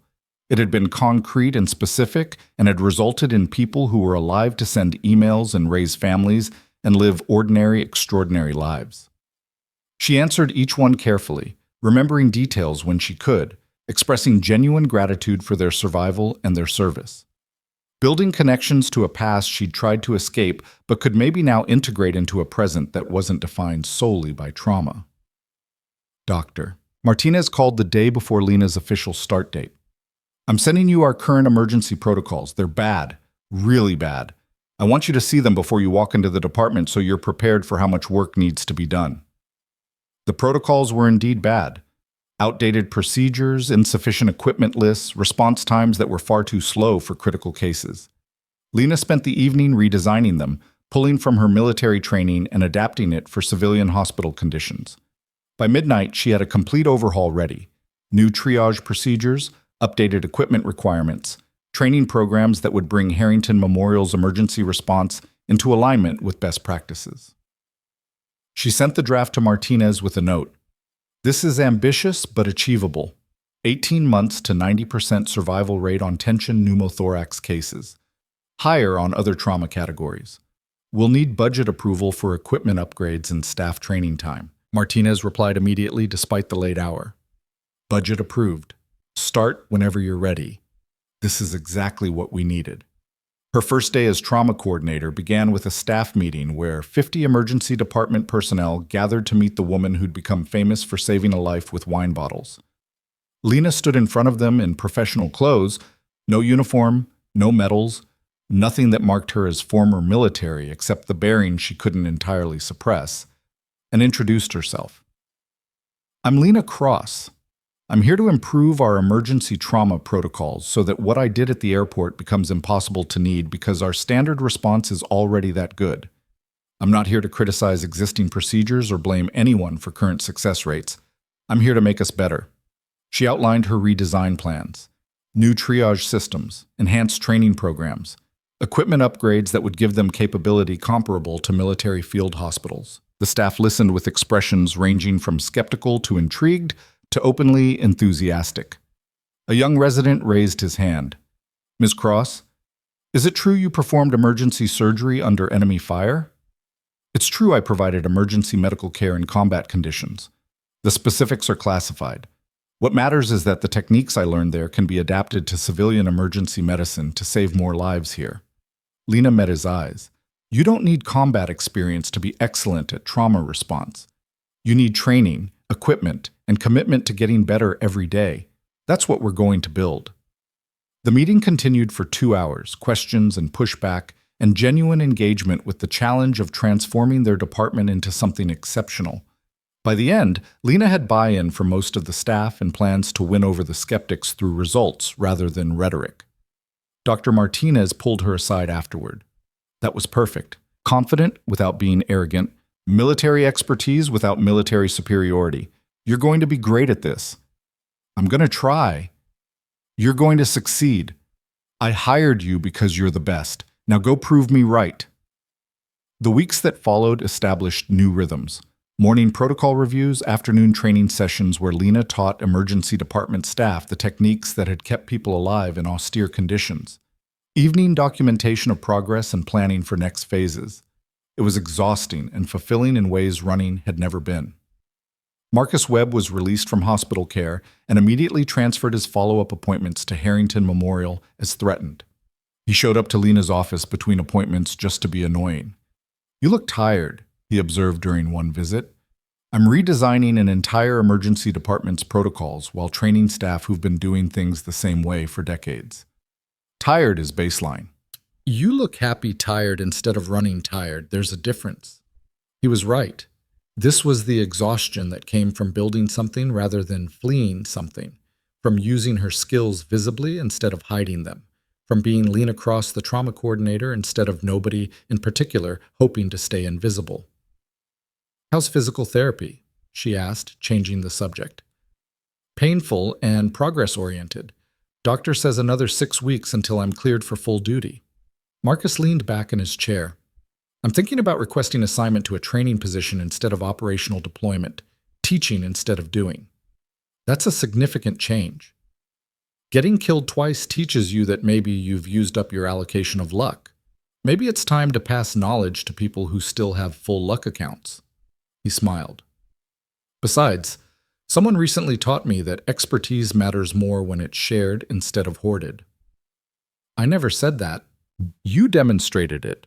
"Close enough." A month after starting at Harrington Memorial, Lena received an invitation to speak at a military medical conference about adapting combat trauma techniques for civilian emergency response. She declined. Then Admiral Huang called personally. "Ms. Cross, I understand your reluctance to be public, but this conference trains military medical personnel who will deploy to combat zones. Your expertise could save lives, not just the people you personally treat, but everyone those personnel treat after learning from you. I'm not comfortable being held up as an example. I'm not asking you to be an example. I'm asking you to be a teacher. Share what you know so others can be as competent as you are." Huang paused. "You told those emergency department staff that excellence comes from training and commitment. Give military medical personnel the same opportunity." Lena agreed. The conference was in 6 months, plenty of time to prepare, plenty of time to panic about public speaking. Colonel Devereaux's sentencing happened on a Tuesday afternoon while Lena was conducting a training simulation on tension pneumothorax response. She didn't attend, didn't watch news coverage, didn't give him any more of her attention than absolutely necessary. Pierce texted her the outcome: 22 years federal prison, full restitution for damages, dishonorable discharge, complete forfeiture of military benefits and pension. He's done. Lena read the text during a break in training and felt nothing except mild satisfaction that justice had processed through appropriate channels without requiring her participation. Devereaux had tried to destroy her and had destroyed himself instead. That was closure enough. 3 months into her position at Harrington Memorial, the emergency department successfully resuscitated a patient with tension pneumothorax using the new protocols Lena had implemented. The patient survived with full recovery. The staff gathered afterward, celebrating the success with the kind of joy that came from knowing they'd done something extraordinary. Dr. Martinez found Lena in her office late that evening. 92% survival rate on tension pneumothorax cases this quarter. We're already exceeding your 18-month goal. The staff did the work. I just gave them better tools. You gave them expertise and confidence. The tools were always available. You taught them how to use them. Martinez sat down across from Lena's desk. "I have a question. The military medical conference you're speaking at, can I send some of our staff to attend? I want them to hear you teach about combat medicine applications." "It's a military conference. Civilian attendance might be restricted." I'll handle the logistics. Just tell me if you're willing to have our people there. Lena thought about it. Emergency department staff who'd embraced her protocols, watching her discuss their origins in military medicine. It would make her past and present visible simultaneously, would force integration of the identities she'd been trying to keep separate. Yes, she said, send whoever wants to learn. The conference 6 months later was larger than Lena had anticipated. 300 military medical personnel from all branches, civilian contractors, international observers from allied nations. She stood at the podium in civilian clothes, professional but not uniformed, authoritative but not militant, and talked about adapting field medicine to resource-limited environments. Combat medicine teaches you that perfect conditions are a luxury you'll never have. You learn to assess quickly, improvise creatively, and accept that good enough immediately is better than perfect eventually. These same principles apply in civilian emergency medicine when resources are limited or response times are critical. She walked through case studies, demonstrated techniques, answered questions about everything from triage priorities to equipment adaptation. The audience was engaged, asking intelligent questions, taking notes that would inform their own practice. In the third row, 5 staff members from Harrington Memorial's emergency department sat watching their trauma coordinator teach military personnel the skills she'd adapted for them. The integration of past and present, military and civilian, Captain Cross, and Lena Cross. After the presentation, personnel approached with questions and gratitude. Several recognized her from news coverage of the airport incident. Others knew her reputation from military medical communities. One young Navy corpsman waited until everyone else had left before approaching. Ma'am, I'm deploying to a classified location next month. First combat deployment, medical support role. I'm terrified I'm going to freeze when someone needs help. Lena looked at him, early 20s, earnest, carrying the same fear she'd felt before her first deployment. You're going to freeze for about 3 seconds. Your training will override the fear, and you'll do your job. The fear doesn't disappear. You just get better at working through it. What if I make mistakes? You will make mistakes. Everyone does. The goal isn't perfection. It's competence under pressure and learning from errors when they happen. She paused. You're trained. You're prepared. Trust that, and trust yourself. He nodded, some tension leaving his shoulders. Thank you, ma'am. That helps. She watched him walk away and remembered being that young, that uncertain, that afraid of failing people who needed her. She'd succeeded more than she'd failed, had saved more lives than she'd lost, had become someone whose expertise mattered enough that 300 people had gathered to learn from it. Marcus found her after the conference ended. You were excellent, clear, practical, humble without being self-deprecating. Perfect pitch. It was terrifying. Excellence usually is. That's how you know it matters. They walked through the conference center together, past displays of medical equipment and recruitment booths, and people whose entire careers were dedicated to keeping others alive under impossible conditions. I'm proud of you, Marcus said quietly, for coming back, for testifying, for taking the job at Harrington, for being here today teaching people who need what you know, for being Captain Cross and Lena Cross simultaneously without apology. I'm not Captain Cross anymore. You're always going to be Captain Cross to the people whose lives you saved. Deal with it. He smiled. But you're also Lena Cross now. Trauma coordinator, teacher, woman who transformed an emergency department and exposed a conspiracy and refused to stay buried. That's pretty good too. 6 months after the conference, Harrington Memorial's emergency department had achieved 94% survival rates across all major trauma categories. Lena's protocols had been adopted by 3 other hospitals in the region. Her training programs were being evaluated for statewide implementation. She finally sent the letter to the families of the 11 personnel who died during Operation Crosswind, not the tortured drafts she'd written months ago. A simpler version that acknowledged their loss, honored their service, and expressed her gratitude for their willingness to hear from her. Responses came slowly over several weeks. Some families appreciated the contact. Others didn't respond. One mother wrote back, "My son spoke highly of you during his deployment. He said you were the best medical officer he'd ever served under. Thank you for surviving. Thank you for continuing to serve." He would have wanted that. Lena cried reading that letter, let herself grieve properly for the first time in 3 years. let herself feel the weight of survival and the responsibility of living well enough to honor those who hadn't survived. A year after the airport incident, Gate 47 at Harrington International was dedicated as a memorial site, a small plaque commemorating emergency responders who acted decisively during crises. Dr. Martinez arranged for Lena to attend the dedication ceremony. "You don't have to go," Martinez said. "I know public recognition makes you uncomfortable." "I'll go. It's important." The ceremony was brief. Airport officials, emergency response personnel, Marcus Webb in full-dress uniform representing the Navy, and Lena standing quietly at the back, watching as they unveiled a plaque that read, "In recognition of emergency medical intervention performed at this location on January 29, 2026, which exemplified the highest standards of professional competence and human compassion." Her name wasn't on the plaque, neither was Marcus's. Just acknowledgement that something significant had happened here, that a life had been saved through skill and courage, that sometimes ordinary places became sites of extraordinary action.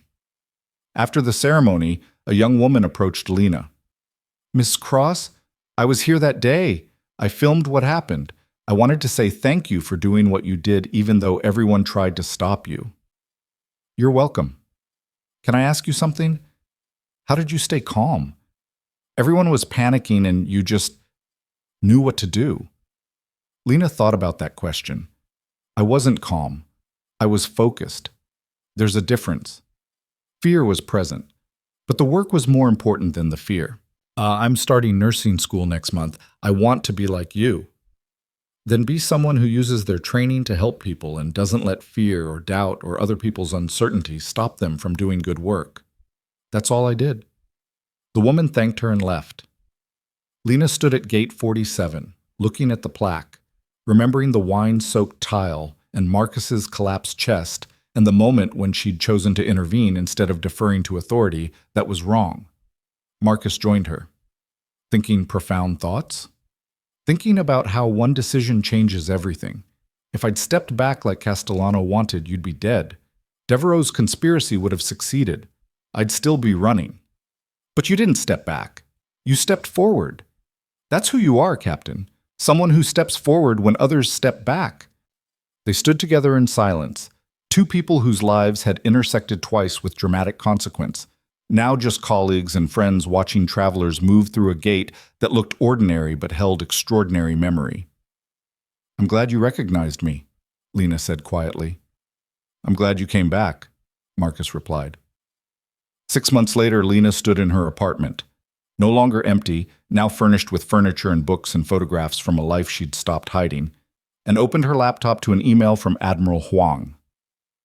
"Ms. Cross, the Secretary of the Navy has approved a special commendation recognizing your contribution to military medical training and civilian emergency medicine improvement. The commendation will be presented at a ceremony in Washington, D.C. next month. Your attendance is requested but not required. Regardless of attendance, the commendation stands as official recognition that your service continues to save lives even after your discharge. Thank you for everything you've given and continue to give." RADM Huang Lena read the email twice. Another ceremony, another recognition, another attempt by the military to acknowledge what she'd contributed. She replied, "I'll attend. Thank you for the honor." Because she'd learned something in the year since Gate 47. Recognition wasn't weakness. Accepting gratitude wasn't vanity. Letting people acknowledge her competence and contribution wasn't arrogance. It was simply allowing the truth to be spoken instead of hiding from it. She was Captain Lena Cross, retired, veteran of 8 years' service, recipient of multiple commendations for valor and medical expertise. She was Lena Cross, trauma coordinator at Harrington Memorial, teacher of military and civilian medical personnel, woman who'd survived conspiracy and emerged stronger. She was both, simultaneously, without apology or shame. And for the first time in 3 years, that felt exactly right. The night before the commendation ceremony, Lena stood at her apartment window looking out at Harrington city lights spreading into darkness. Somewhere out there, people were having emergencies. Somewhere, medical personnel trained using her protocols were saving lives. Somewhere, the 47 people she'd kept alive during her service were living their ordinary, extraordinary existences. Her phone buzzed. A text from Marcus. Big day tomorrow. Ready to be publicly acknowledged as exceptional again? She replied, as ready as I'll ever be. Marcus. That's all anyone can ask. See you there, Captain. She set her phone down and picked up the challenge coin he'd given her. Some lives are worth saving twice. The engraving caught lamplight, metal proof that her choices had mattered, that her service had significance, that the person she'd been and the person she was becoming were both valuable. Tomorrow, she'd stand in a Pentagon ceremony and accept recognition for contributions that extended beyond her service. Tomorrow, she'd be Captain Cross one more time before returning to being Lena Cross permanently. But tonight, in her apartment that was finally home, she was just a woman who'd learned that running from yourself was exhausting and pointless. That expertise deserved to be used. That competence wasn't threatening unless someone felt threatened by their own inadequacy. She'd been dismissed, underestimated, hidden, exposed, attacked, and vindicated. She'd survived all of it. And tomorrow, she'd let the world acknowledge that survival is the victory it was.